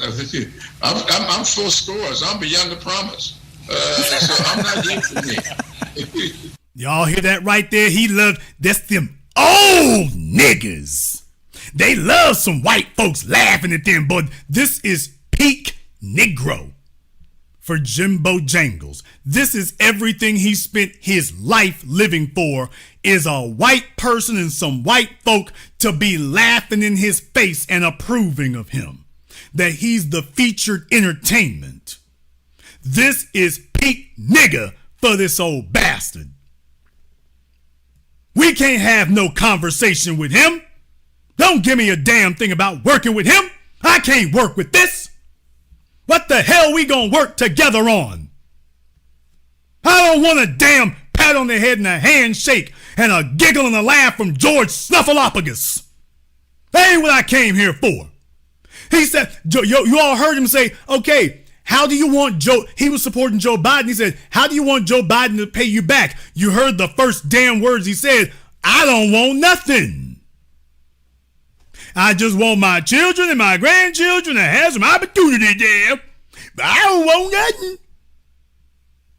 Here, and so 4 years later, when the caller said that and stuff, I wanted to go up and go look that clip up real quick so I could find that for you all and show you this was him in 2020, and that's what he said. I don't want nothing.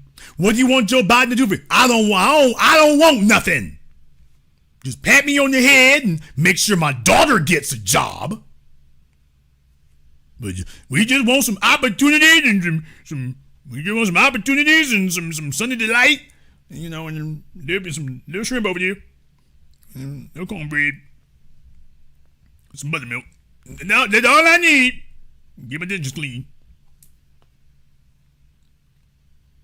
That's not a damn agenda.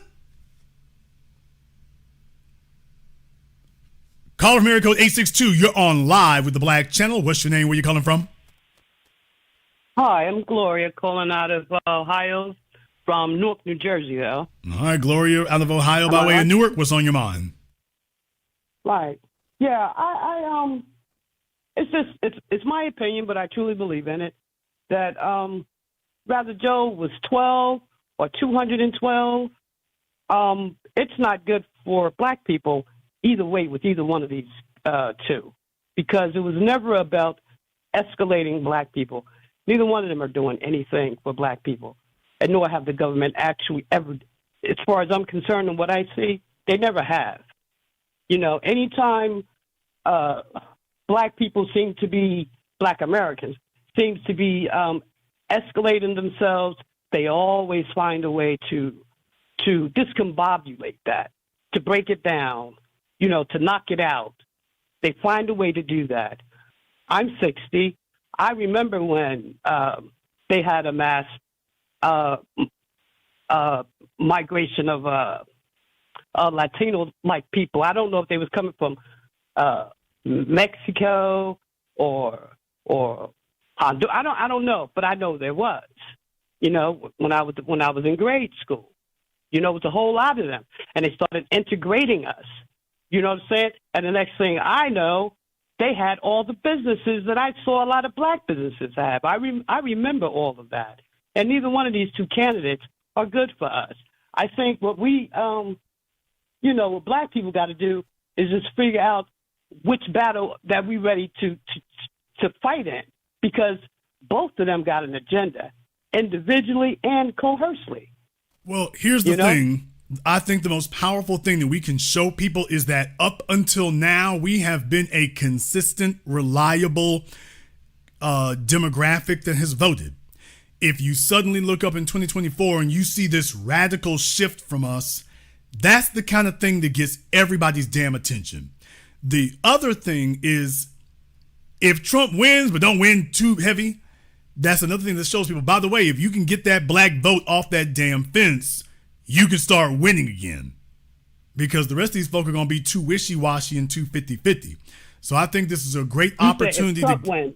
Well, yeah, if Trump wins but doesn't win by a huge margin, so like I say, if he just wins by a blowout, that's one thing. But even then, that depends on the numbers. Because remember, I always say, that's what I was saying before, those numbers are going to settle out. Between the white Latinos and the Asians and everything, those numbers are going to settle out no matter what happens. Over time, they don't migrate over time and get bigger in one direction. That isn't what we've seen. Over the last 5 decades, for the Latino vote, for example, especially the white Latino vote, you saw it start one way, and then in places like Texas, these solidly red Republican states and whatnot, it's Texas, Florida, they come down solidly on Republican. They start thinning out or evening out. So they'll be half Democrat, half Republican. Even if they came in, I need my green card voting Democrat. Once they got, okay, folks, remember, they don't have any honor among these groups who do that. The problem with the illegal aliens, I told y'all, that if you come from where you're practicing a backstabbing culture, they don't have no honor for that. Soon as you give them that green card, man, damn you. Right. The person who gave them the green card, they're going to be grateful just as long as it takes to get that green card, and then just as long as it takes to get their citizenship. And as soon as you hand him his citizenship, man, kiss my brown ass, it becomes that. So every step along the way, they don't have allegiance. Well, they don't have allegiance to Joe Biden. They don't have allegiance to a country. They fled theirs. They only have an allegiance to themselves and their personal interests. So you can't really integrate them into a political party or political movement when you're dealing with somebody whose only real motivation is their personal interest. They're using them. Well, I mean, I believe they're using them. They are using to their own agenda. Yeah, they are using them, but also, well, they are using them, but what they slow down. Black people down. They are using them, but they can't use them long term. Yeah. That's the problem. They're using them, but it doesn't work like it did with us long term. So you're either going to keep churning to bring in more illegals and just start this thing all over again, like resetting the Matrix in the Matrix films until it thins out again. But just remember, what you need to do in politics is knock that thing lopsided like they have in California. So it's just solidly blue and you don't have to fight as hard to keep it. It's working in California, but it doesn't work. It's not working anywhere else in any regards of California and kind of New York, but it's not working anywhere else. Everywhere else just tends to thin out. And California is actually not as reliable in that regard as they pretend it is either. Thank you very much for giving us a call tonight. Let me get caller from area code 646. You're on live with the Black Channel. What's your name? Where you calling from? This is Onan from Queens. What's up, Jason? All right, Onan from Queens. What's on your mind? So the Democrats are in trouble. Joe Biden got up there and got mocked. Donald Trump, as many lies as he told, was at least coherent. And Biden wasn't even able to do that. And Alex Wagner admitted on MSNBC this was supposed to be a layup for Joe Biden, and the fact that he fumbled the ball on stage, right, so clearly, and there's no defending it, and yet you'll see Lawrence O'Donnell or you'll see James Clyburn doing their damnness trying to spin the thing to make it seem as if there was something besides his incompetence and his age that inhibited him from actually putting on a good defense of his policies. And you and Professor Black Truth have been excoriating Joe Biden on that. And I cannot thank you enough, because this is what needs to be said. And I land my plane there. Thank you very much for giving us a call tonight. We appreciate that. Let me get a caller from area code 651. You're on live with the Black Channel. What's your name? Where you calling from? Good evening, Jason Black. This is Bill calling out of Minneapolis, Minnesota. All right, Bill out of Minneapolis. What's on your mind? Yes, sir. Just a couple of things. One, as far as the debate is concerned, it was just pretty much an embarrassment. And the fact that people are just, on the cringe, rhetoric side of things, trying to make excuses towards the media and towards the moderators, is a representation that people were just horrified about what they saw. And when I was sitting back and listened to it on the clips that you showed and other clips around, around the new black media, it was once again confirmation that Biden was never really a true legitimate candidate to be the president to begin with. And it was embarrassing, but at the same time, it was just pretty much, confirmation from my viewpoint.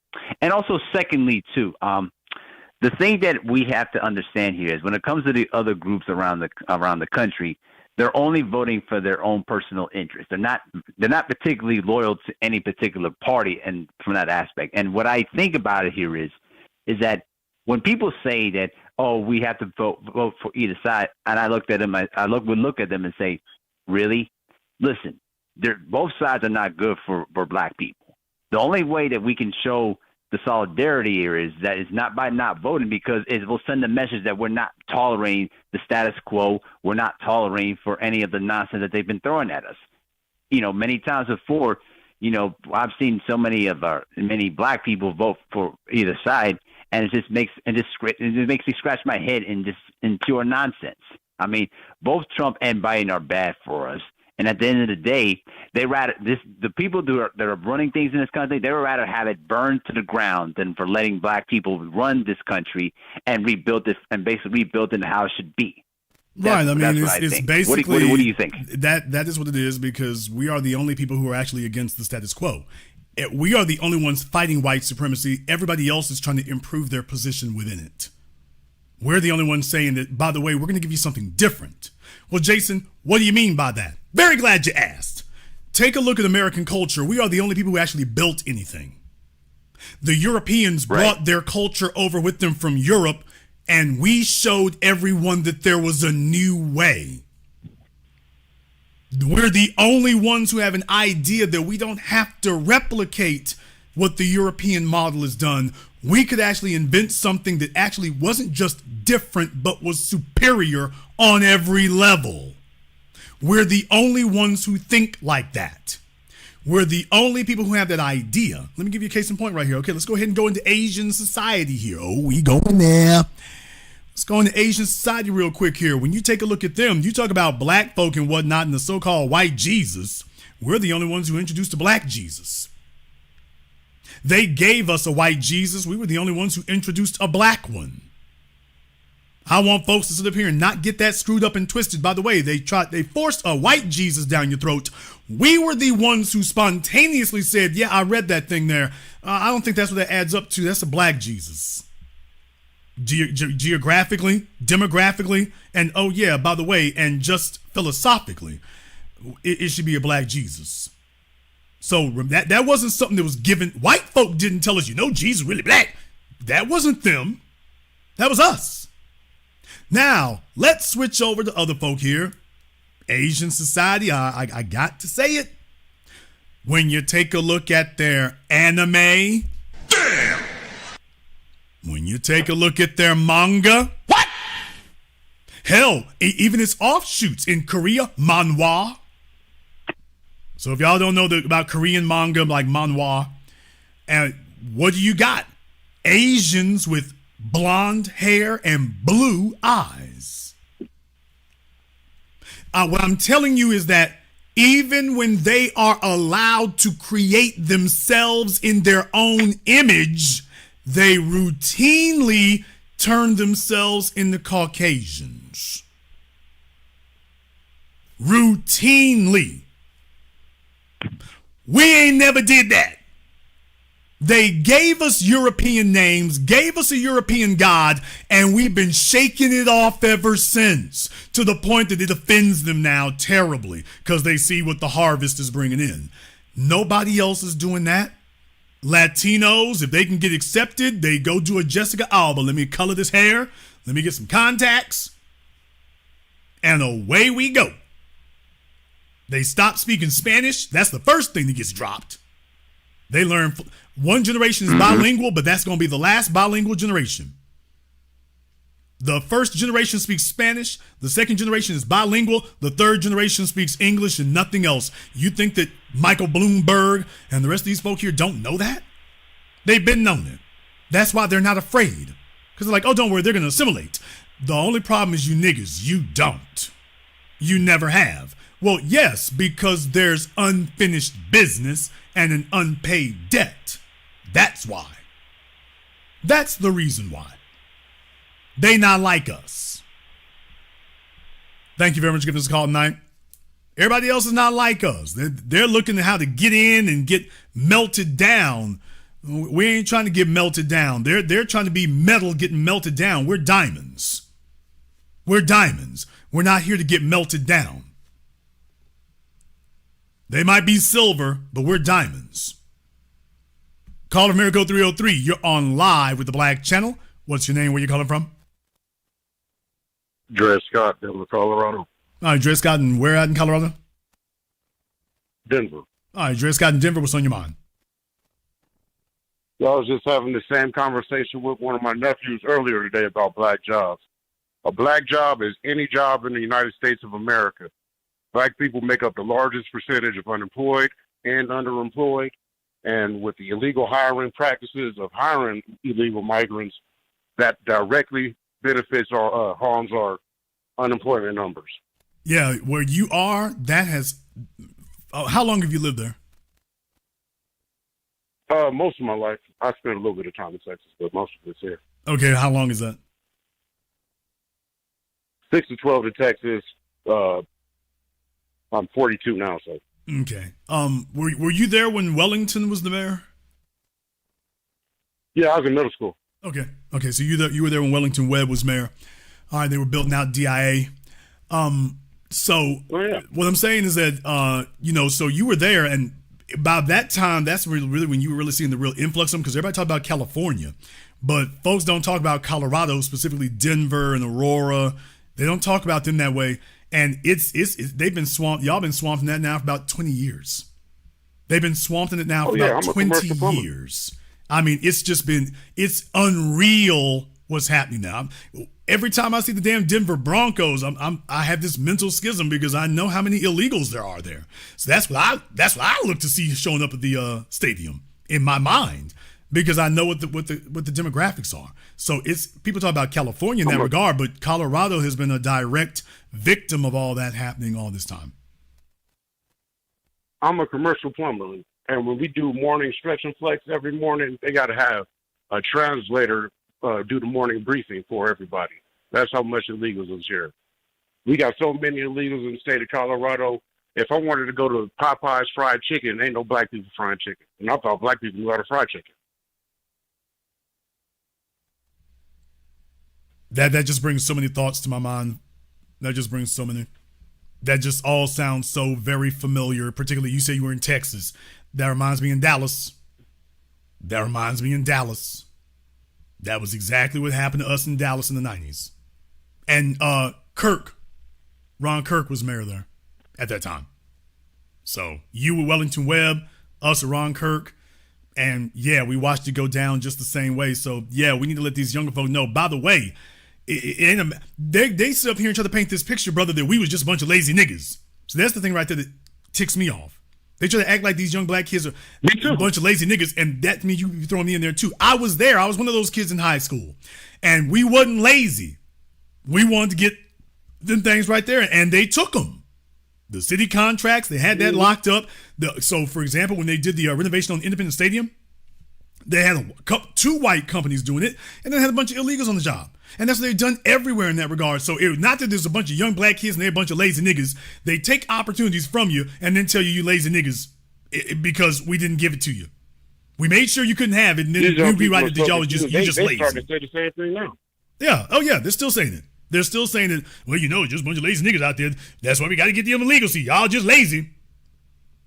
Think about it. That's gaslighting on the criminal level. Elon Musk to him. Like, did Elon Musk work hard or was he lazy? Oh, don't even get started with that, because you can also throw the illegitimate kids in there. Remember that he got 11 of them. Remember, he has 11 of them. So, by the way, you can throw that in there. By the way, is he lazy? Is he a deadbeat? Affirmative action, please. So all those lines only get trotted out and pulled out for us. That everybody has a campaign to gaslight us and convince us, oh, you ain't nothing, you ain't this, you ain't that. And it all boils down to, and you should just be glad we let you stay in the country. Now vote blue no matter who and pick up this tree over here, nigga. Oh, yeah, and don't expect no reparations or anything else. Don't expect to get paid nothing. And just remember, we at the top. And everything's fine long as we accept that. It becomes a problem when we don't. Right. Thank you very much for giving us a call tonight. Let me get caller from area code 626. You're on live with the Black Channel. What's your name? Where you calling from? This is Tony from Pasadena. All right, Tony from Pasadena. What's on your mind? And, what I really love is that about our new strategy is that even if the numbers were reversed, where let's say that Biden had 66% approval and 67% approval, and Trump had the 33%, it wouldn't matter with us because the Democrats, they might be jumping for joy and stuff like that, those vote blue who no matter who, but still, if with our present strategy, we're going for policy instead of politicians, if you don't give us anything, the couch is still going to win because we're the swing vote in this political playground, you know, and that's why I'm smiling. I'm saying if people only get that main point, it would make it even more powerful if Biden had won this debate. Well, you know, I mean, look, the real problem for them would be is the folks who are upset with CNN because CNN wasn't biased enough during the debate. Here's the problem you need to understand. Things have changed. Now these folks are talking about, and this, even CNN Sport, and this is why nobody watched CNN, and this, that, and the other. Okay, you better not say that because the reason that you have a Trump presidency is because the audience and the national body politic has shifted away from cable television and the large corporate media outlets and has gone more to independent news and independent analysis. That's how you ended up here. If you want Biden to win, you need the corporate media to get his back as best they can. You can't have this mass exodus from them because they're the only solidified, solid, well-financed base that can make that happen for you. Otherwise, you go down in flames. Thank you very much for giving us a call here tonight. By the way, I want to thank everyone who has contributed to support tonight's program on PayPal, Super Chat, Venmo. Thank you very much for your support. We appreciate that here. I had my man MRW1218 gave away 5 memberships to the channel here tonight. I appreciate that. Also, for 8 a.m., we're almost at 100, everybody. I think we can get to 100 tonight. Can we do that? I think we are almost there tonight.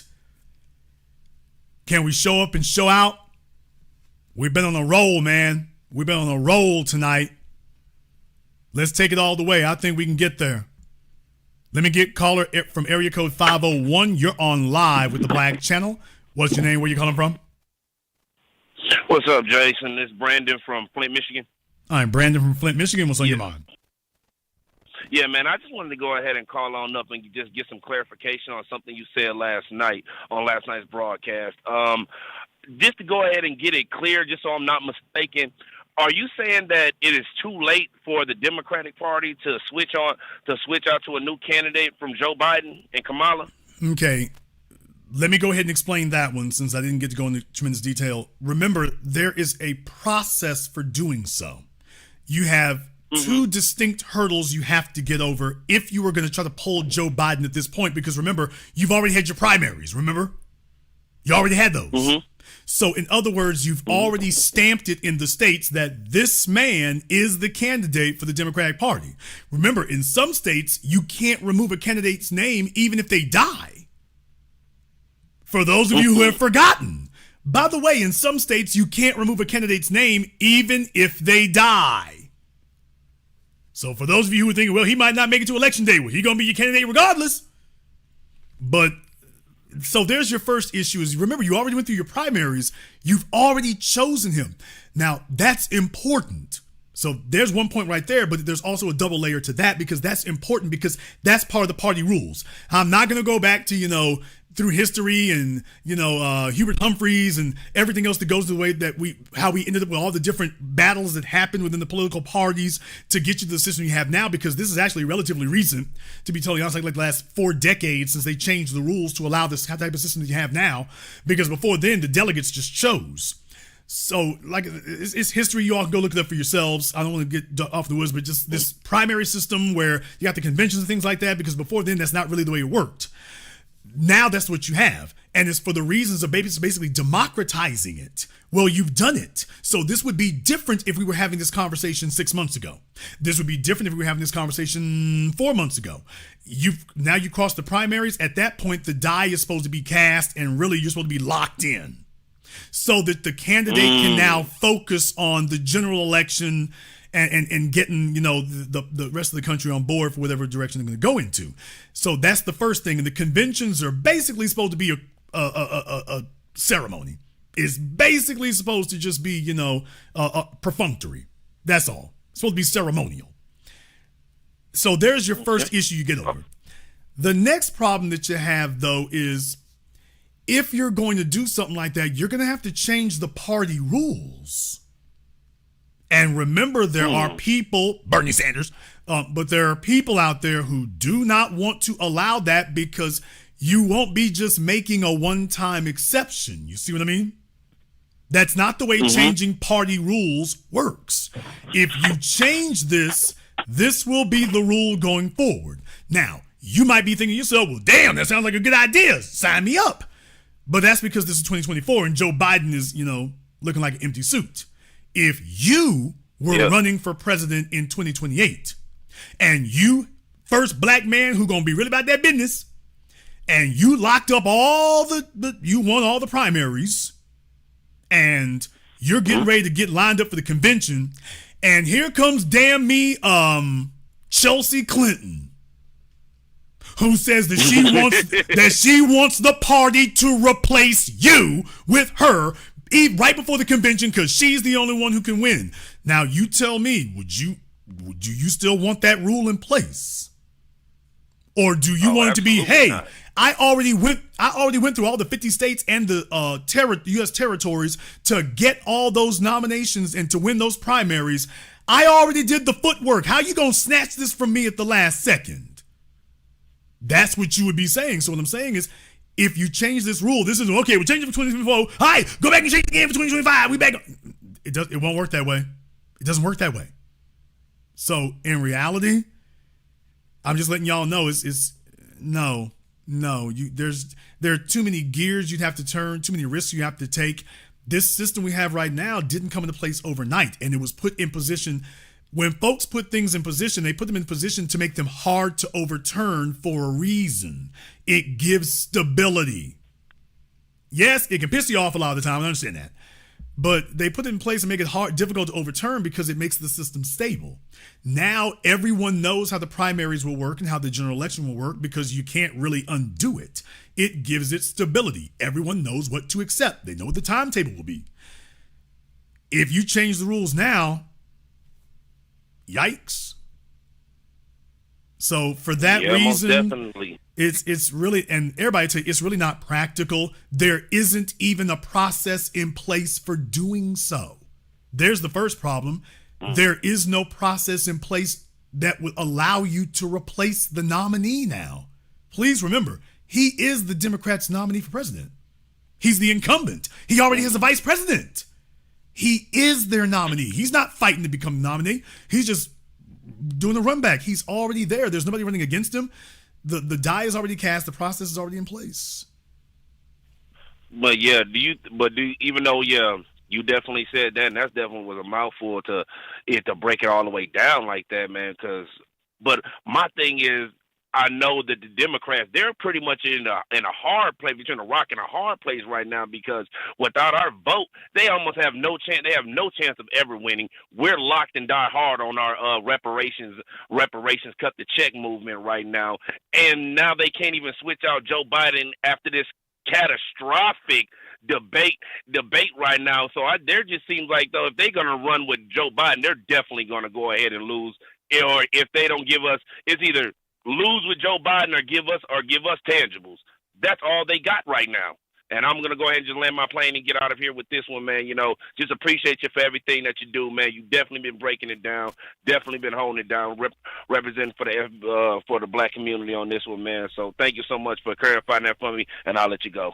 Thank you very much for giving us a call here tonight. We appreciate that. By the way, some folks say they're having issues with the Indiegogo. Like I say, maybe a bunch of folks trying to get in there, which is definitely a good thing because we need that. If you're having issues with it telling you that your payment didn't go through, you might want to just give it a little bit there. Some folks, sometimes that's happened. I've had like one or two people that's occurred with. Make sure you monitor that. And if you go to your Indiegogo dashboard, you should see whether or not your payment actually shows up. If it doesn't showing up on their website, then it probably didn't go through for whatever reason. So give it a little bit of time and just go back and see if you can try it again. Let me get caller from area code 314. You're on live with the Black Channel. What's your name? Where you calling from? How you doing, Jason? My name is Mike. I'm calling from St. Louis, Missouri. Can you hear me? Mike from St. Louis. What's on your mind? Yes, sir. I was calling just to, basically validate a lot of what you were saying. I have family members that are retired educators, and they're boomers. It's very painful. I have discussions with them a lot about the politics, and I'm always amazed. They always come at me and they ask me if I don't vote, then they're basically making proclamations saying that if I don't vote, I'm giving my vote to Trump. And they always say, what has Trump done for black people?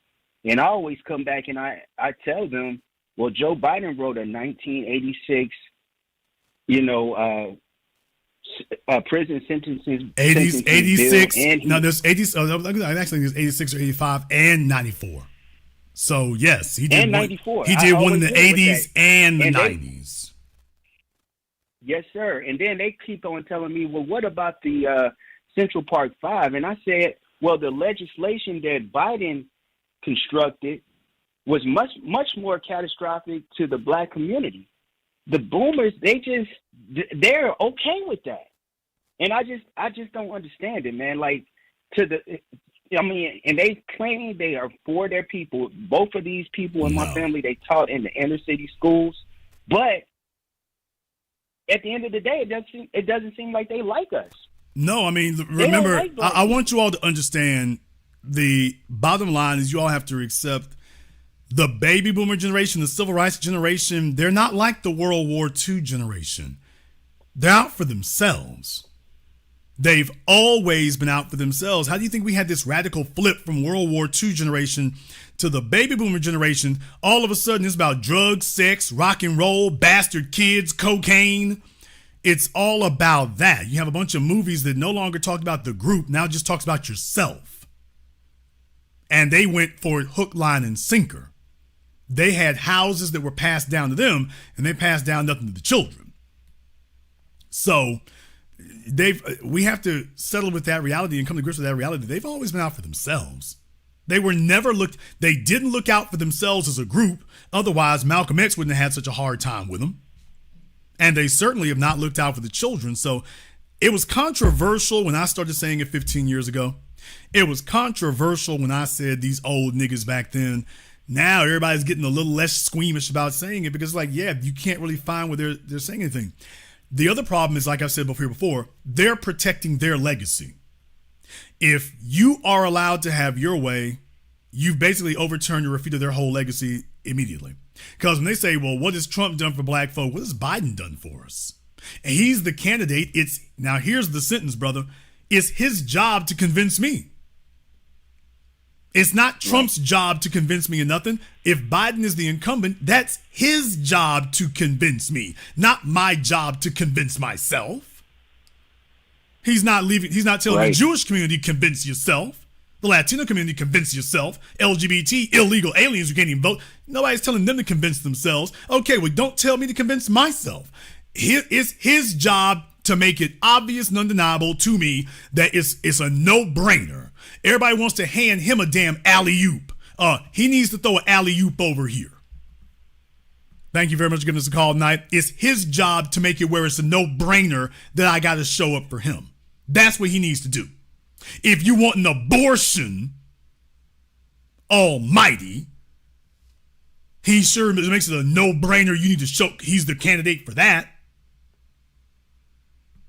Caller from area code 843. You're on live with the Black Channel. What's your name? Where you calling from? Hey, what's going on, Jason? This is Aaron from South Carolina. All right, Aaron, from where at in South Carolina? Hampton County, South Carolina. All right, brother, what's on your mind? The Low Country. Yeah, man. The one thing that's on my mind is our brothers, man, that are conservatives. It seems like I'm seeing a lot of our brothers that are for Trump, but now that they're on the Republican side, they're pandering to the white conservatives now. And what I mean by that is now I'm hearing a lot of brothers trying to tell us that reparations. I heard a caller the other day who was like, "There's no way we could. How do we expect to get the reparations when we can't track like if our ancestors were slaves or not?" And I'm like, to hear that now, I'm hearing a lot of that now, and it's upsetting because I'm like, where did y'all get that from? Well, I mean, look, here's the thing, I don't really subscribe to liberal or conservative, as I've taught you all now for a decade and a half. Democrat, Republican, liberal, conservative, moderate. These are labels made by white people for white people. They do not apply to us in any way, shape, form, fashion, or manner.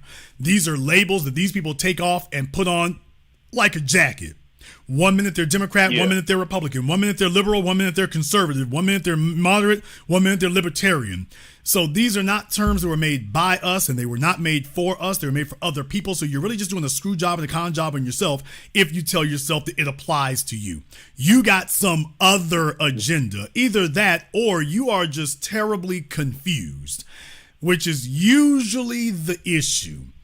It's like Brother Neely Fuller taught us about, when black men jump into bed with white women, the white woman gets out the bed and goes back to white society and practicing white supremacy. The black male gets out the bed and thinks he's white.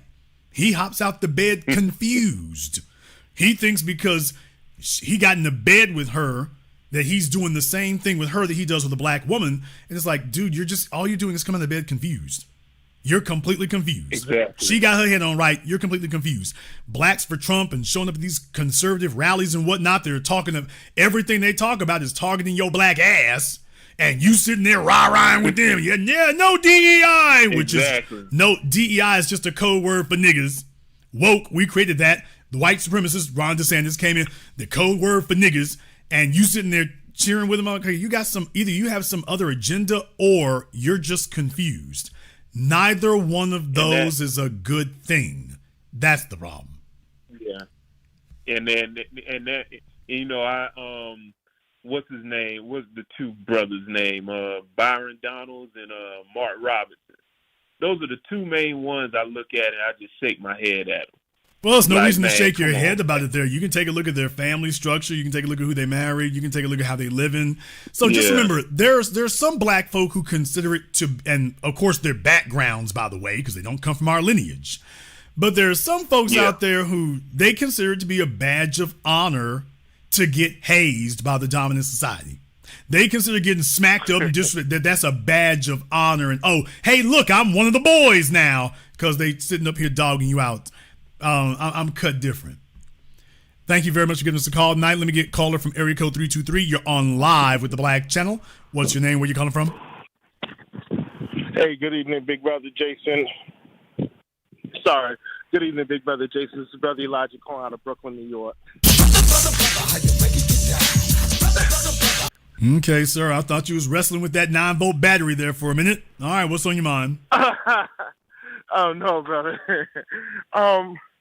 I was listening to you when you was talking to two callers ago because I was going to ask you a similar question because I was hearing rumors that they was going to groom up Mr. Gavin Newsom in the event to have him run for president and everything like that. So basically, will it come down to, I guess he'll be definitely the candidate for 2028, basically? Well, they can try that. Here's the problem. They got in the mess that they're in now because your political parties are basically controlled by these really thick, really dense, really ignorant little bubbles of thought. We call it the New York bubble and the California bubble. The New York bubble is the really big one, but they live in these little bubbles. Park Avenue does not represent America in any way. Billionaires Row is not illustrative or representative of America in any way. Hollywood Hills and these places where Gavin Newsom and his friends hang out at, that isn't America in any way. And what they do is they're rich people who got rich friends, and they get together in their little cocktail circus when they don't bring Jeffrey Epstein around, when they don't have Jeffrey Epstein to show with party favors. And they tell themselves, okay, we run things. So they know that they're not part of America. Okay, our job's not to be a part of America. Our job's to be standing over America, and we run it. Well, that's all fun and games until you have to get our approval. Because for every Donald Trump, there have been 10 or 20 Michael Bloombergs. You've had a bunch of ultra-wealthy dudes jump into presidential races, and the overwhelming majority of them get their asses clapped. Ain't that right, Vivek Ramaswamy? So the bottom line is Gavin Newsom plays well in California, the same way that Michael Bloomberg played well in New York. California is regarded as this really strange, deviant, nasty, sexually depraved place that the only thing really redeeming quality it has is the beaches by the rest of the country. The rest of the country does not see California the way that certain parts of California see themselves. Los Angeles might be the most famous place in California, but America does not see Los Angeles or think about Los Angeles the way Los Angeles thinks about itself. Nor does America feel about Los Angeles the way Los Angeles feels about itself. Los Angeles is not representative of America at all. There's nothing about Los Angeles that is representative of America. So if you're a specialist in California politics, especially since Ronald Reagan, you are now, that basically means that you're pre-qualified to be completely ignorant about the rest of the country. You said Gavin Newsom. I got a better name for you. Kamala Harris. Yes, sir. And they all think the same. So how well did Kamala Harris do? Well, Gavin Newsom is good for parachuting into town. And they're talking about he can do good at debates. Okay, and when we start grilling him, then what? When he got to get off that debate stage and we start grilling him, then what? Ron DeSantis was a better spokesperson for a debate than Joe Biden or Donald Trump. How'd that turn out? Marco Rubio, another Florida dude. Florida is not representative of America. It's more representative than California, but it's not representative of America either. It's this weird, wacky, way out place that belongs in Grand Theft Auto, but it doesn't represent America. So if you're an expert in Florida politics and you do well in Florida politics, you would be very delusional to think that that qualifies you to understand the rest of the country. Miami is not America. Orlando is a big-ass amusement park. It's not America. That's the problem. Yes, sir. So you're a specialist in California, and by definition, it actually means you're ignorant about the rest of the country. Donald Trump's saving grace was that he has been many places. He's had to do business in a bunch of places with a bunch of folk who don't like him. And he's either had to get booed up with them or he's had to learn how to bulldoze them. So he's gone to other places and he's learned how to throw elbows, and he's learned what they want to hear in other places and how to communicate to them in other places. Gavin Newsom does not believe that you're somebody he should talk to. He believes you're somebody he should talk down to. And that his job is to get your head right because you're stupid and you don't understand that late-term abortion is fine and illegals are great. So that's the way Gavin Newsom sees the world, is that he's here to teach you where you're wrong about. And that's not how you win elections. Yes, sir. Yes, sir. Hey, brother, I'm going to land my plane. Thank you so much for tonight's broadcast. And I can't wait to see 8 a.m. I donated yesterday. D1, big brother. Thank you very much for giving us a call today. And everybody should be doing that there. By the way, I'm taking a look at it here. We can make it to 100 tonight. I'm very convinced we can go ahead and do that. We can make it to 100 tonight. And with your help, we can get there. Let me get caller from area code 740. You're on live with the Black Channel. What's your name? Where you calling from? Yeah, my name's Max. I'm from Columbus, Ohio. I'm originally from Newark, New Jersey. No, I have something. Okay, I work for Parks and Rec all around the state of Ohio, so I'm in all the black neighborhoods. So the question I'm asking you, everybody is asking, why do you FBA people seem to be capping for Trump? And I'm not a Biden supporter at all, but it seems like all your videos and Black Alpha's videos and Lisa, all you guys cap for Trump like you want him to win. And I'm not saying I want Biden to win. I don't like neither of them. But all the talk around every city I go to in Ohio is, why is FBA sounding like black conservatives that support Trump? Because all your videos, 90% of your videos is bashing blacks for Democrats, Biden, and then it's like you love Trump. Now I live in Columbus, Ohio, which is a Trump. Ohio is a Trump state with rebel KKK rebel flags and Trump flags, and I've even heard white boys brag about, oh, them FBA niggas, they like Trump. So I don't understand what y'all's capping so much for Trump for, bro. And I'm not a Biden supporter, so I don't want to hear that. Marsupial. The word is caping, not capping. What is wrong with all you Biden butt kissers that you all just have no grasp of the English language at all? Not even jargon. Dude. The word is cape, not cap. It don't matter. You semi-literate orangutan. The word is cape, not cap. Against Biden, dog. You want? Are you sucking Trump's dick? Capping and caping are two separate things, sir. Even in slang, they're two completely separate things. You know what I'm talking about? You're sucking Trump's orange dick. That's rather moist of you to talk to another male like that, isn't it, sir? Is there something you'd like to inform your family of tonight here and let them know what you're in on? By the way, he hung up the phone. This is a very common theme that we see tonight here from CNN on. They are illiterate. They're only semi-verbal. You capping for Trump. I think you meant to say caping. And then y'all keep capping. I think you mean caping, sir. If we were capping for Trump, then that would actually, you'd probably be happy if we were doing that. And then you start capping some more. Okay, I couldn't take any more.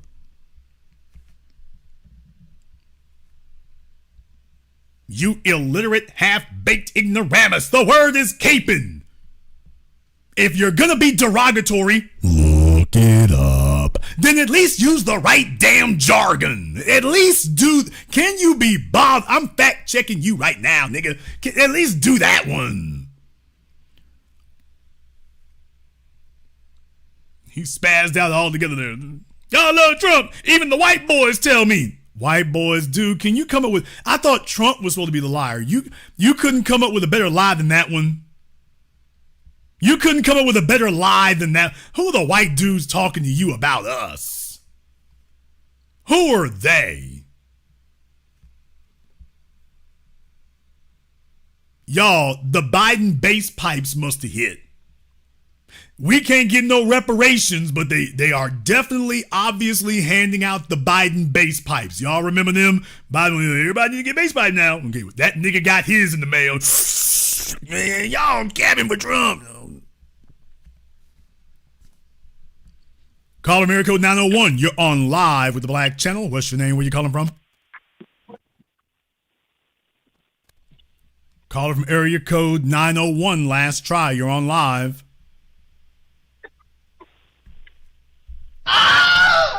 Caller from area code 901 has been abducted. Caller from area code 843. You're on live with the Black Channel. What's your name? Where you calling from? Hey, how you doing? My name is Scott. Okay, whoever this is, if you're on I don't know if you're on a car wash or whatever, folks call me up while they are frying chicken or something. I'll give you 5 seconds to get that noise under control there, but we got to move on. So dudes be calling me while they're doing the garbage trash pickup, and it's like, okay, I'm glad you working on a Sunday, but yeah, we gotta get the noise down.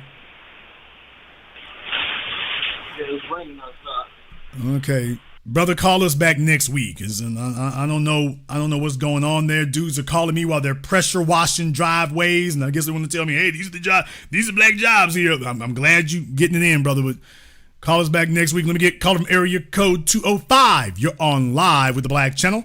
What's your name? Where you calling from? How you doing? I'm Terrence calling from Birmingham, Alabama. All right, Terrence from Birmingham, Alabama. What's on your mind? Yes, sir. I was just calling. I'm a first-time caller. I'm 31 years old, and I'm a truck driver. And my question is, like, I've been talking to a lot of truck drivers, like, with a lot of experience, like 15 years, 20 years, and like they've been telling me like a lot of truck drivers been quitting because of the Biden. I guess when he got in office, when Trump was in office, they was making like a lot more money. So I'm like, I got a question, like, and plus I mean, like, you know, I'm in a Trump state, so in Alabama, it's a lot of Trump supporters here, and I drive around, you know, the flags flying and everything. And the last dude you were talking to, like, I heard him talking about like how they act and everything. Like they don't really act like that down here. Like, okay, brother, get to your point here, brother. We doing a lot of circling. What's your question? Oh, my bad. My question is like, will I get more money if like Trump's in office? Okay, well, you'll get more money get more money based on your work. I hope they send enough money for you to get that albuterol inhaler so we can get your breathing under control, because I don't want you to hyperventilate and pass out. But well, slow down. How much money you get and whatnot is really going to be dependent on how much you're earning. If you're not a skilled worker, then you're going to make low wages. And it doesn't matter who's president if you're making low wages, even because people who make lower wages ain't paying no taxes anyway. So you're getting all of the paycheck, yeah, but you can't keep up with the living. So if you don't get your skills up, that's you get a problem. Basically, where the parties are concerned, you're going to see nominal changes in other areas. You're still probably going to take home more money under Trump anyway, because Biden and them, what they're going to tell you is we're going to tax the rich. But the problem is Obama lied about that. They always lie about that. They tell you they're going to tax the rich. We're going to raise the taxes on them 5 or 10% or whatever. Yeah, and they're also going to raise it on you 1%. Because there are not enough rich people to balance. If you took everything they had, there's not enough of them to balance everything out. There actually isn't. So, and you're not going to go after the corporations because everybody's given them their tax breaks already. Amazon, when they come booming into town and build a fulfillment center, they get it tax free. When they build an automotive plant, the states and the cities give it to them tax free. So the big corporations not being hit the way they need to. You could get that money if the IRS, number one, you have to make a law that actually reclaims the money that they're hiding overseas, which they're not going to do because all of these politicians are doing the same thing. That's why you can't do that. And then number two, you would have to have the IRS really be able to go after them. But I mean, I've told you, I've worked for these companies. They have entire buildings. They don't just have 1 or 2 accountants at the desk. They have whole buildings that do their accounting for them. So, I mean, if you wanted to audit them, their books would probably show up in 20 U-Haul trailers.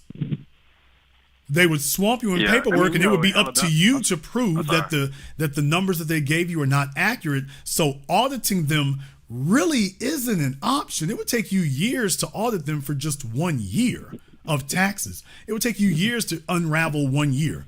So either that, or you're going to just have to have an absolute army of qualified CPAs to go over it, which you can't really do. So technically speaking, your income is going to determine what you do better as. That's going to determine that. If you got a low wage, neither one of them is really going to be able to help you that much. If you make in other words, over $150,000 a year, then definitely you're going to do it better. If Trump continues doing the kind of stuff he's been doing, it works better for you under those circumstances. The folk who fall in that middle area between 50,000 and 150,000, the folks who fall in there, It depends on your situation. Yeah. Are you married? Do you have kids? Where do you live? What do you do? You know, it'll come down to that. I mean, so there might be some things somewhere and some things otherwise, but other than that, the Democrats have a pretty solid track record of trying to tax and spend you to death and nickel and dime you with fees to death. So their record in that regard is a little bit more solid than the Republicans are in that regard historically. But for most people, they'll only see a nominal difference in that area. Yes, sir. Well, I'm like I said, I'm a company driver and like. Okay, well, now this is okay. Let me. I forgot you said that. I forgot you said that. You said you're a truck driver. Well, if you're in the okay, well, if you're in the transportation industry, then you definitely want Trump because the EPA has really cracked down on the trucking industry. They're making it very, very difficult. It's basically going to turn into California where you'll be out of business. We can't switch over to electric. If you're a long haul trucker, 500 miles, you'll eat that up in a few hours. And that's only as far as an electric semi can go. So when you talk about emissions, when you talk about electric vehicles, when you talk about interest rates for financing vehicles. So if you're in the transportation industry, Biden is the kiss of death for you. So, I mean, Trump has literally said they want to get rid of the EPA, and the Supreme Court has helped. They just passed they just overturned the Chevron decision. So you also go take a look at that. But basically, that's taking a direct shot at the EPA to say they can't just walk in and say this will be what the law is, and some bureaucrat will tell you and start making up new rules that you have to follow. That certainly helps. But, if you have a president who comes in and backs it, then all of a sudden they got their powers back. So if you really don't like that, especially for your industry, yeah, it's a no-brainer. If you're in the trucking industry, it's a no-brainer. Definitely Trump over Biden for that. Yes, sir. Yes, sir. But like I said, listening to you, like you done motivated me to just step my game up. And my cousin really put me on to you. Like I'm really I've been listening since 2020, and I just want to say I appreciate everything you're doing. And you motivated me to get my CDL, step my game up. And like I said, I don't have any kids. I'm about to get married probably next year. And 31 years old. So I'm making pretty good money right now. I just wanted to know how the independent contractors, I see them dealing with this differently. I'm just a company driver, like I said. I'm making it about $80,000 right now. Yeah, I mean, as an independent contractor, that would be different. If you're an owner-operator, that'd be different because what you get to deduct would be different. When Trump extended, Section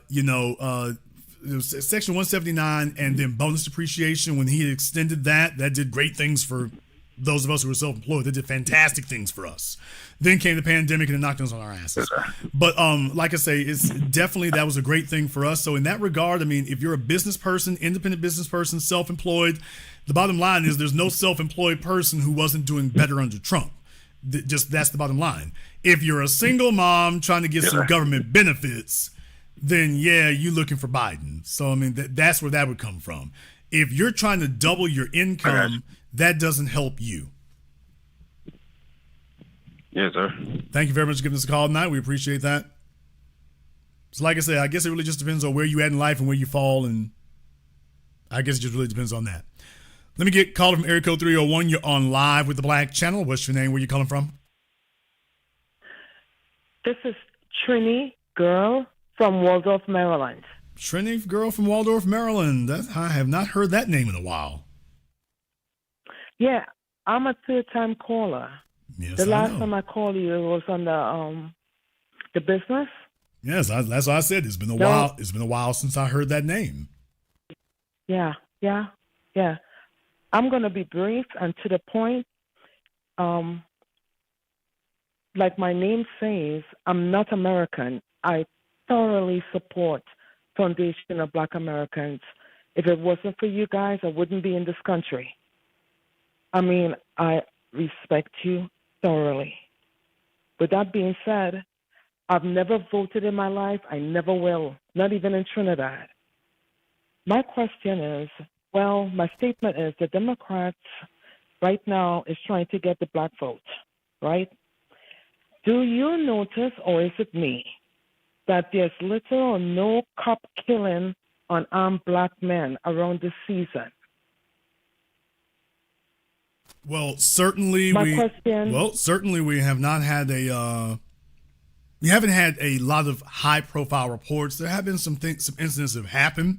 However, remember, they do stuff they think they can get away with. Remember, now, I'm glad you brought that up, though, because case in point here. Now, where are you calling me from?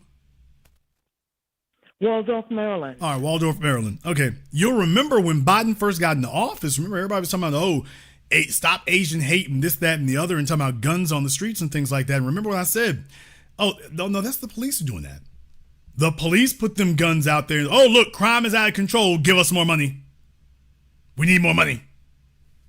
So notice that's the way they play that. So when they want something, they manipulate things. You get more guns on the streets. Oh, look at this. We can't defund the police. Crime is out of control.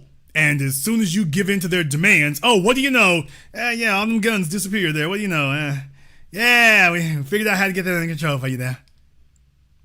Now, if you believe it's all just coincidental, then, okay. But no, I mean, I think the evidence clearly shows that, yeah, that's not accidental when you see those kind of things happen. So when they want certain things, certain stuff gets turned up, and they know how to get some act right when they need to, but don't be fooled.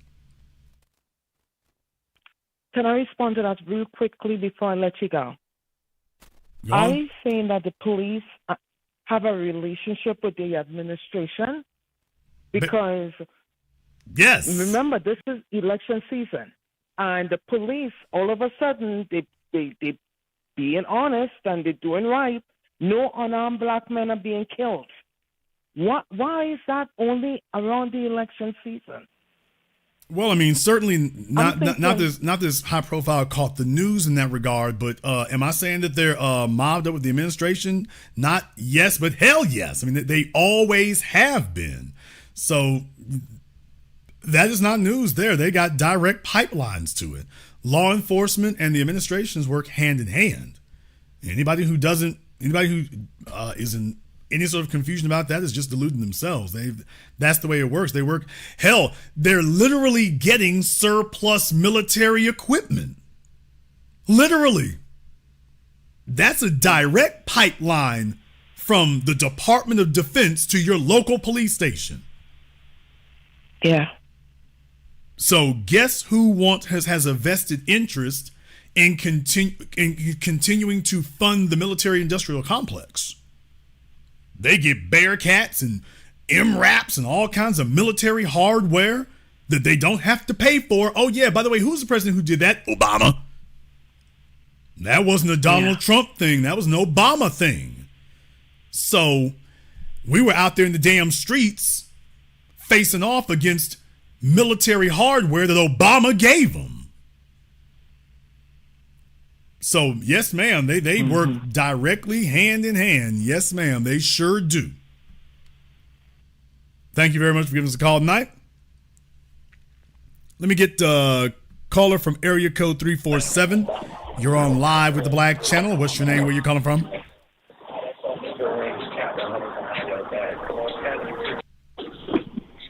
Okay, calling from 347. Last try. You're on live. Oh, good evening. My name is Dominic. Okay, Dominic, where are you calling from, sir? I'm calling from Bronx, New York. Okay, Dominic, what's on your mind, sir? I want to say the migrants and the immigrants here, they despise Trump. They despise Trump to, disdain.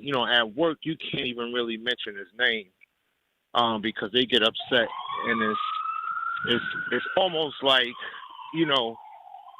saying Trump name it's almost like saying being a Nazi or something like that in regards to at work. I think it's in relations to the policies, some of the policies that Trump made in regards to ICE and everything like that, and they have fear that it's going to come back.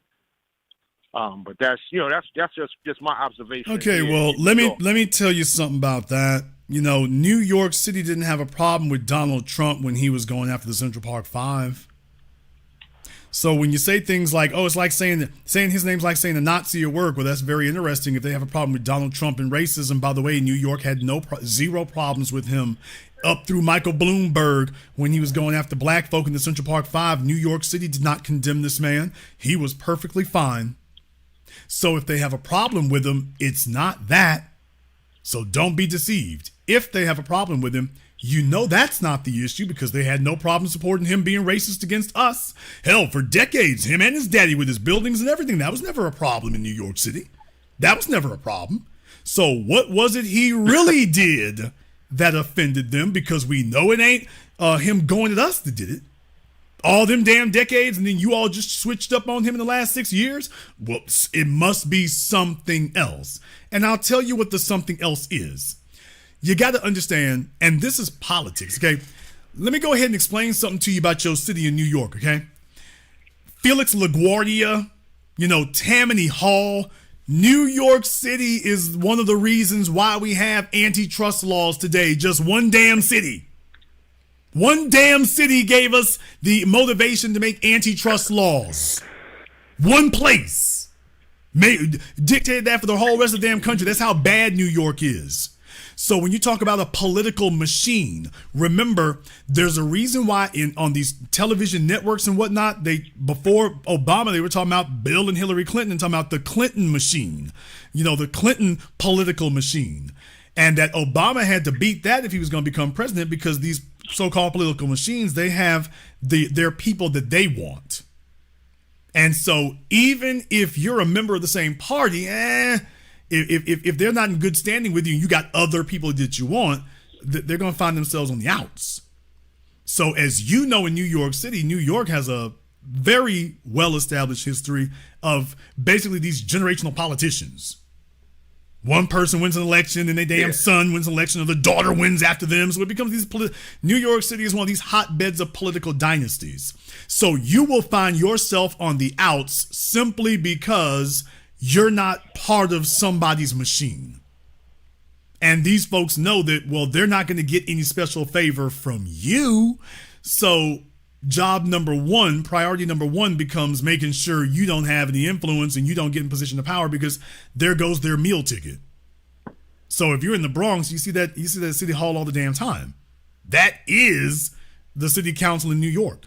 That is the commission in New York. That is what it is. So if you're from a different wing of the same party, or God forbid, from a different party altogether, folks are going to be gunning for you simply because they realize they're not going to get any benefits from you. So now it becomes necessary to do that. When that occurs, then they take to the press, they take to the media, and then all of a sudden it's George Orwell's 1984, the very man that you all were cheering for 6 years ago, you're now calling the devil, and you can't even explain to me why. And if they tell you, well, he's racist, I would like to know if these are your white coworkers telling you that, and you tell me, hey, brother, by the way, is this your non-racist white coworker, or is this one of the racist ones telling you this? Because if one of the racist ones is telling you this, okay, then it's obviously that's not his reason for doing it. There's some other reason. And usually it's just they go along with whatever they're told by the media.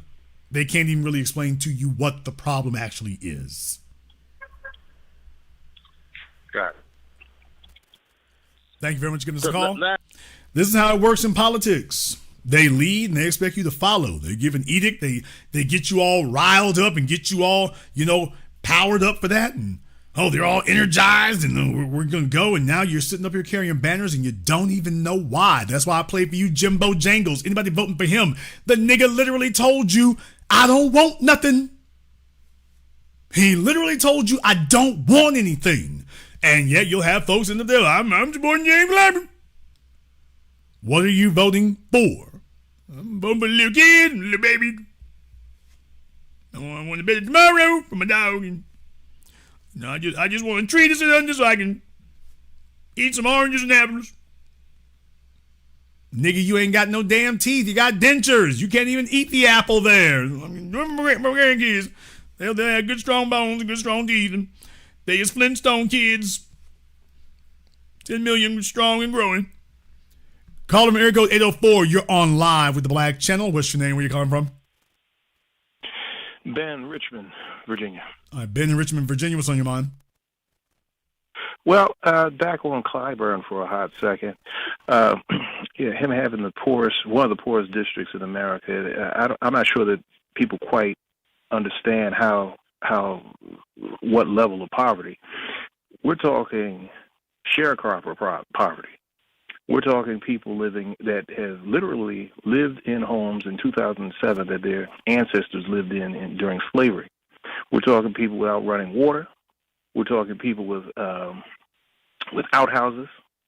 And Clyburn and his buddies thought it was a good idea just to give them loans to get a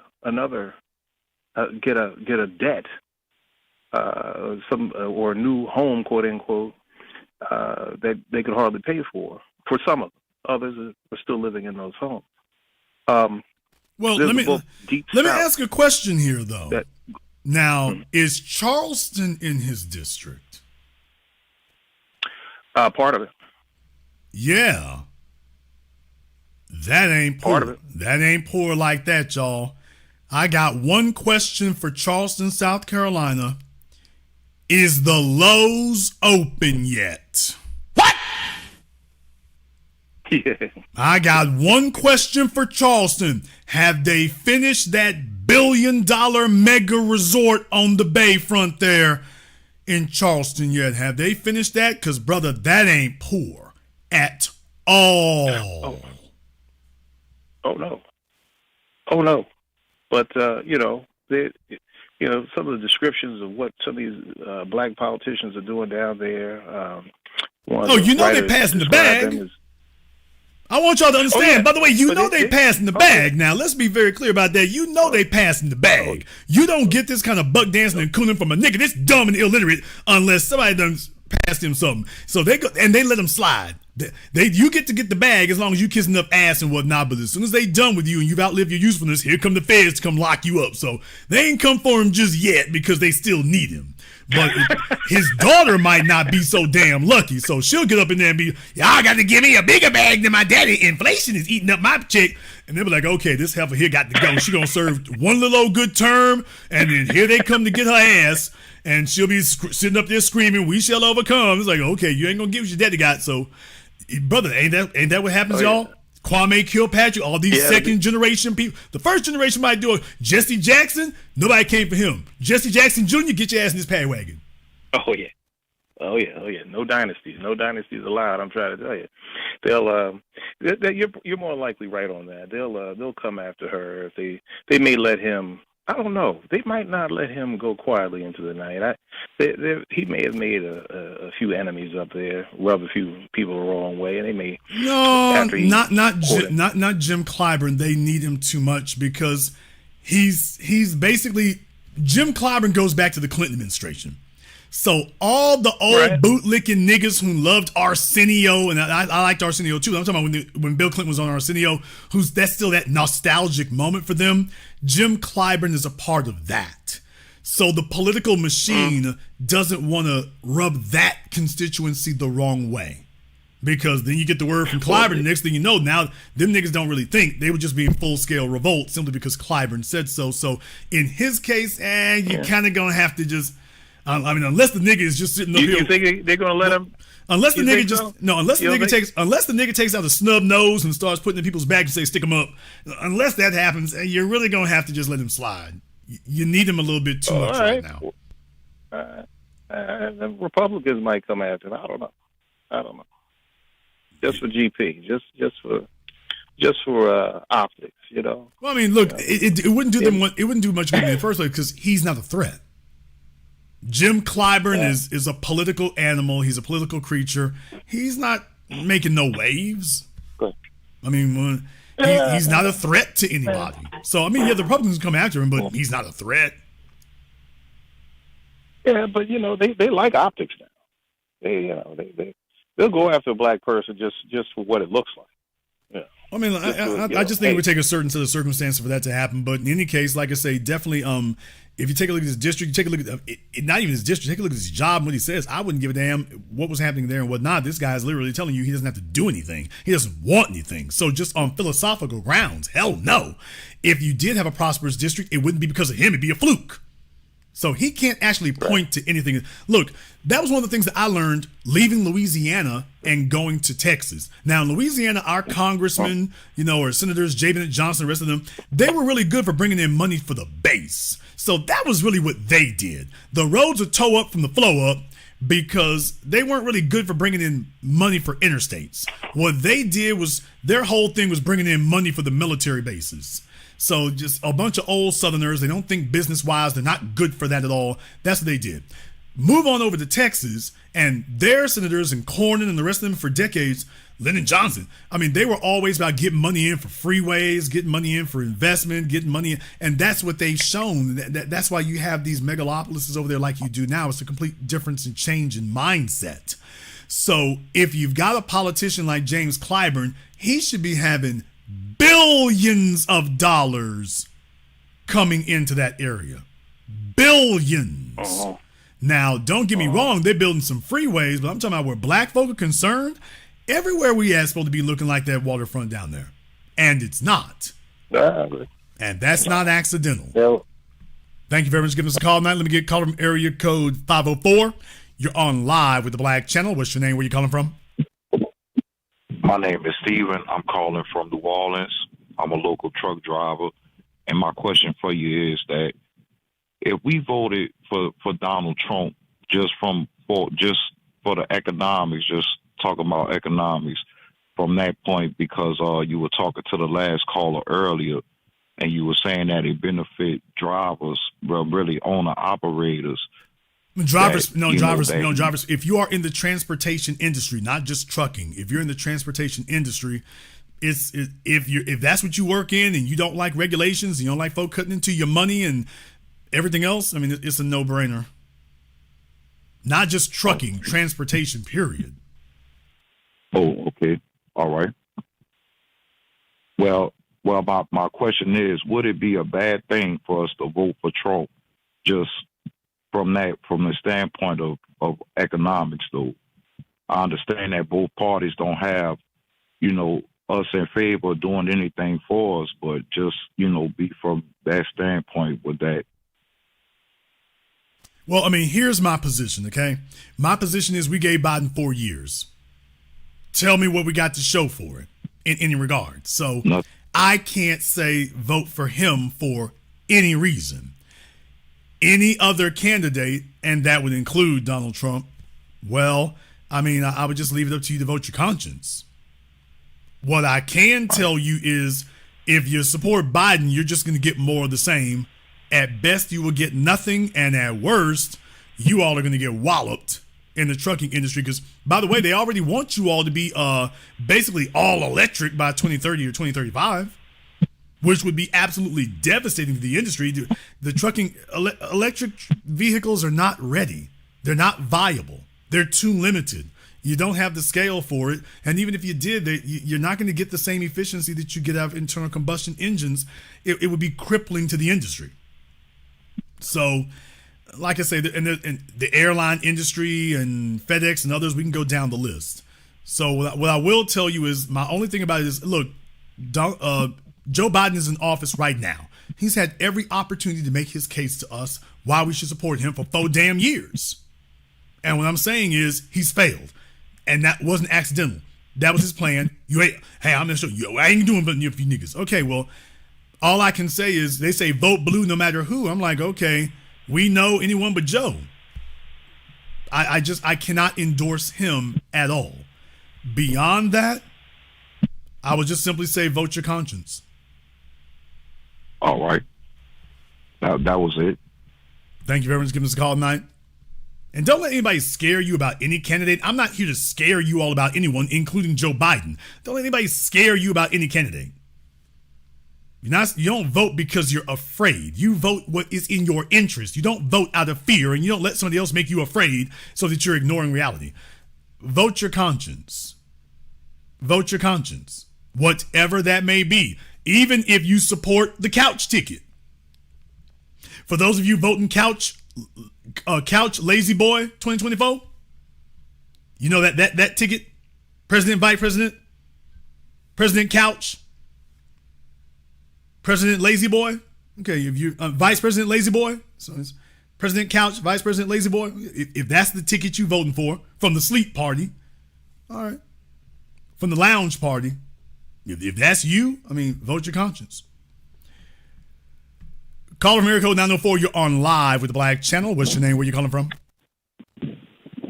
What's going on, Jason Black? This is Jay from New Orleans. Okay, Jay from New Orleans, what's on your mind? I just want to talk about how voting should be a business transaction first, and the main reason we dealing with Biden and people like Coon Claiborne or whatever his name is from South Carolina, I blame them old niggas first of all, but I just want all younger black people who under 50 going to this election. It's a business transaction.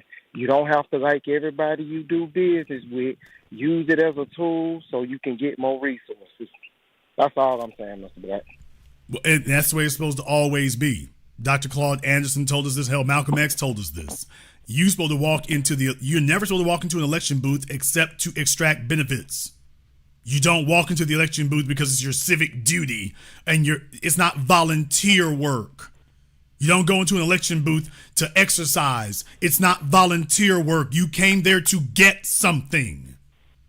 This is your damn future, you and your children. You're supposed to be walking out that election booth bringing something with you.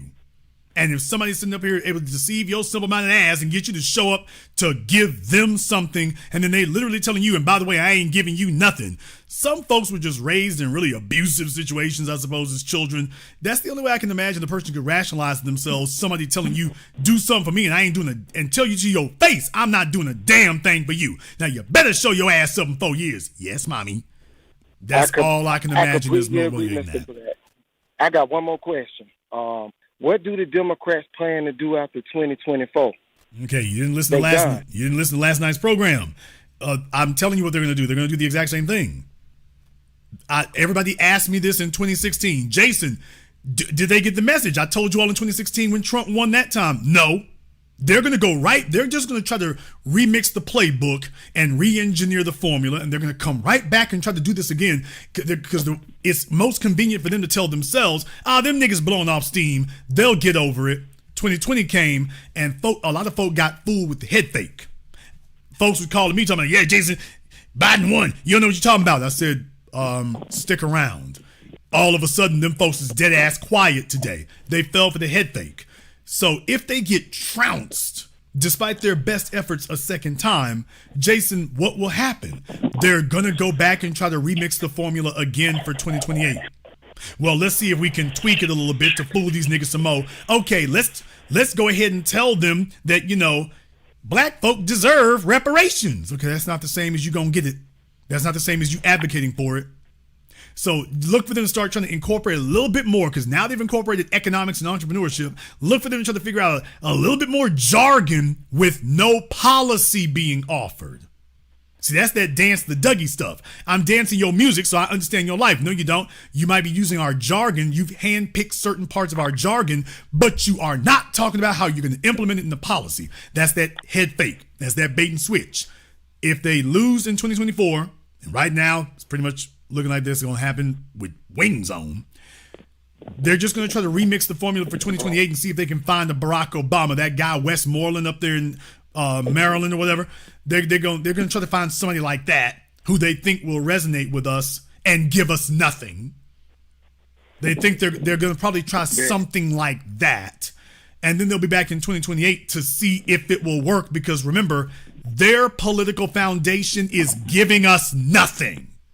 And their whole world revolves around, how do we trick you into thinking you're going to get something and then give you nothing?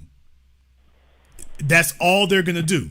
I predict if they get their asses broke open for another 2 cycles, then they'll get the damn message that this is not a temporary thing. This is not a fluke. We ain't blowing off steam. This is the new way. That's what my prediction is. 2024 will be a wake-up call, but look for them to have a serious backlash against it and then try to go real, I'm talking about demonic, to trick us for 2028. And they'll see if that works. And if it fails in 2028, then they're going to start having a reckoning and say, whoa, this isn't a fluke. This is the new normal. Now what do we do? Understood. I'm fucking with you, Mr. Black. Appreciate you. Thank you very much for giving us a call tonight.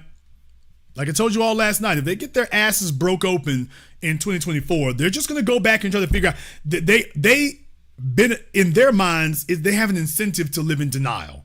You're going to have to drown them and hold them underwater long enough that they realize that this is not a fluke. We ain't playing no games. We're not blowing off steam. We for real about this. Then they're going to get some act right. But you can't just do it one time for one election cycle and figure that that's what it's going to be. If they see, remember folks, once is an incident, 2016. Twice is a trend, 2024. 3 times is a pattern, especially when you consider the last 160 years where we have been the most incredibly predictable, reliable voter base that has ever existed. When we start getting to that, damn, these niggas done made a pattern of this, then they will take it seriously. We're going to take one more phone call here. Let me get caller from area code 708. You're on live with the Black Channel. What's your name? Where you calling from? Brother Jason, this is L Boogie calling from Chicago, brother. All right, L Boogie from Chicago. What's on your mind? I've been waiting the entire broadcast for you to say what you just did just a moment ago there.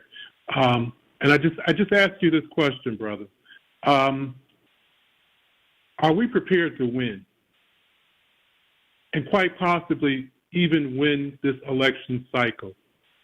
I asked that question because, I've been tossing this around in my mind for some time now too. How many election cycles it's going to take for them to actually finally cave to our demands? By my analysis, another 2 election cycles. If you have 2 back-to-back, 2024 and 2028. 90 seconds. 2024 and 2028 failing will be a paradigm shift. At that point, it's no longer panic. Now it's just desperation and surrender. Because they'll realize we ain't playing no games. We're not joking. This is not a temporary aberration. This is the new normal. When they finally accept that that Joy Reid does not understand what's going on and doesn't speak for reality and they're just paid shills, then they're going to start changing their behavior because they must. Let me just kind of play devil's advocate. 60 seconds. What if they come to the table now? Too late.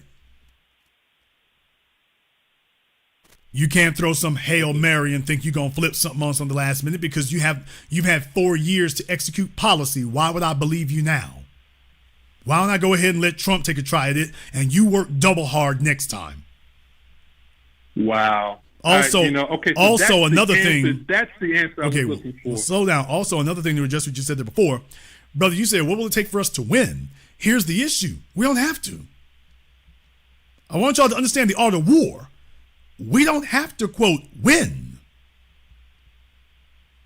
Our job is just not to lose. 10 seconds. Joe Biden got to win. Trump got to win. We don't. We just have to keep from losing. That's all we have to do. If they want to win, they got to motivate us. Our interests are served if we literally just stand still. Our interests are served. We don't have to, quote, win. We just have to keep from losing. I'm not running for office. Neither are you. But I'm the one who helps decide who gets an office. So you see, I don't have to win, Mr. Biden or Mr. Trump. I don't have to win. I just have to keep from losing. You have to win. And quite frankly, I have far less to lose than you. Hey, Trump, if you lose, it's off to prison. Hey, Biden, if you lose, it's off to Weedy Oaks Nursing Home. I don't lose a damn thing. You two do. You two will lose something. I don't lose anything. So you have to win. I just have to keep from losing. Yeah. Thank you very much for giving us a call tonight. Some of y'all are like, damn, Jason's a cold piece. This is not politics. This is the art of war. And so when you're at war, this is how you operate. You can't win. I don't have to win. I just have to make sure you don't. I just have to keep from losing. That's all. And I can do that simply by standing still.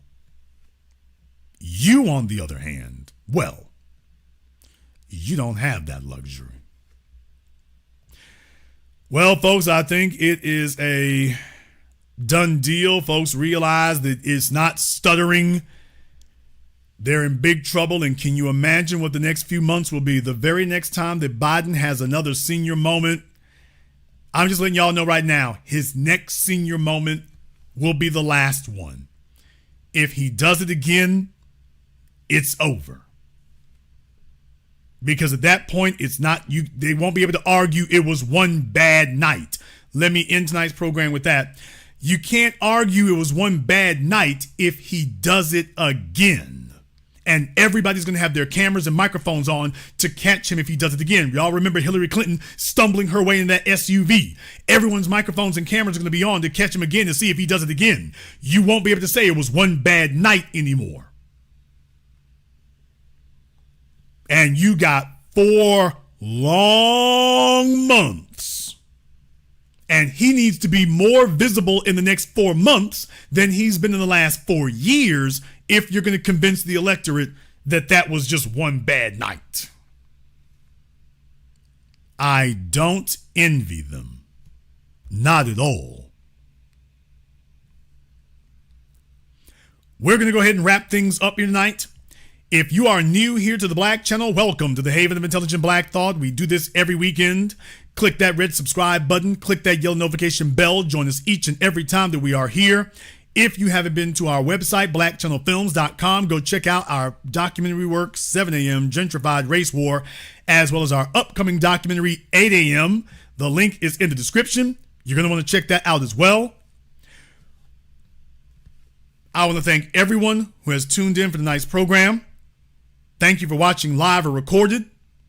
And this concludes tonight's broadcast of the Black Channel. I am your host, your brother, your humble servant, the Black Authority. And until next time, my brothers and my sisters from around the world, remember, black is the future and the future is uncompromising.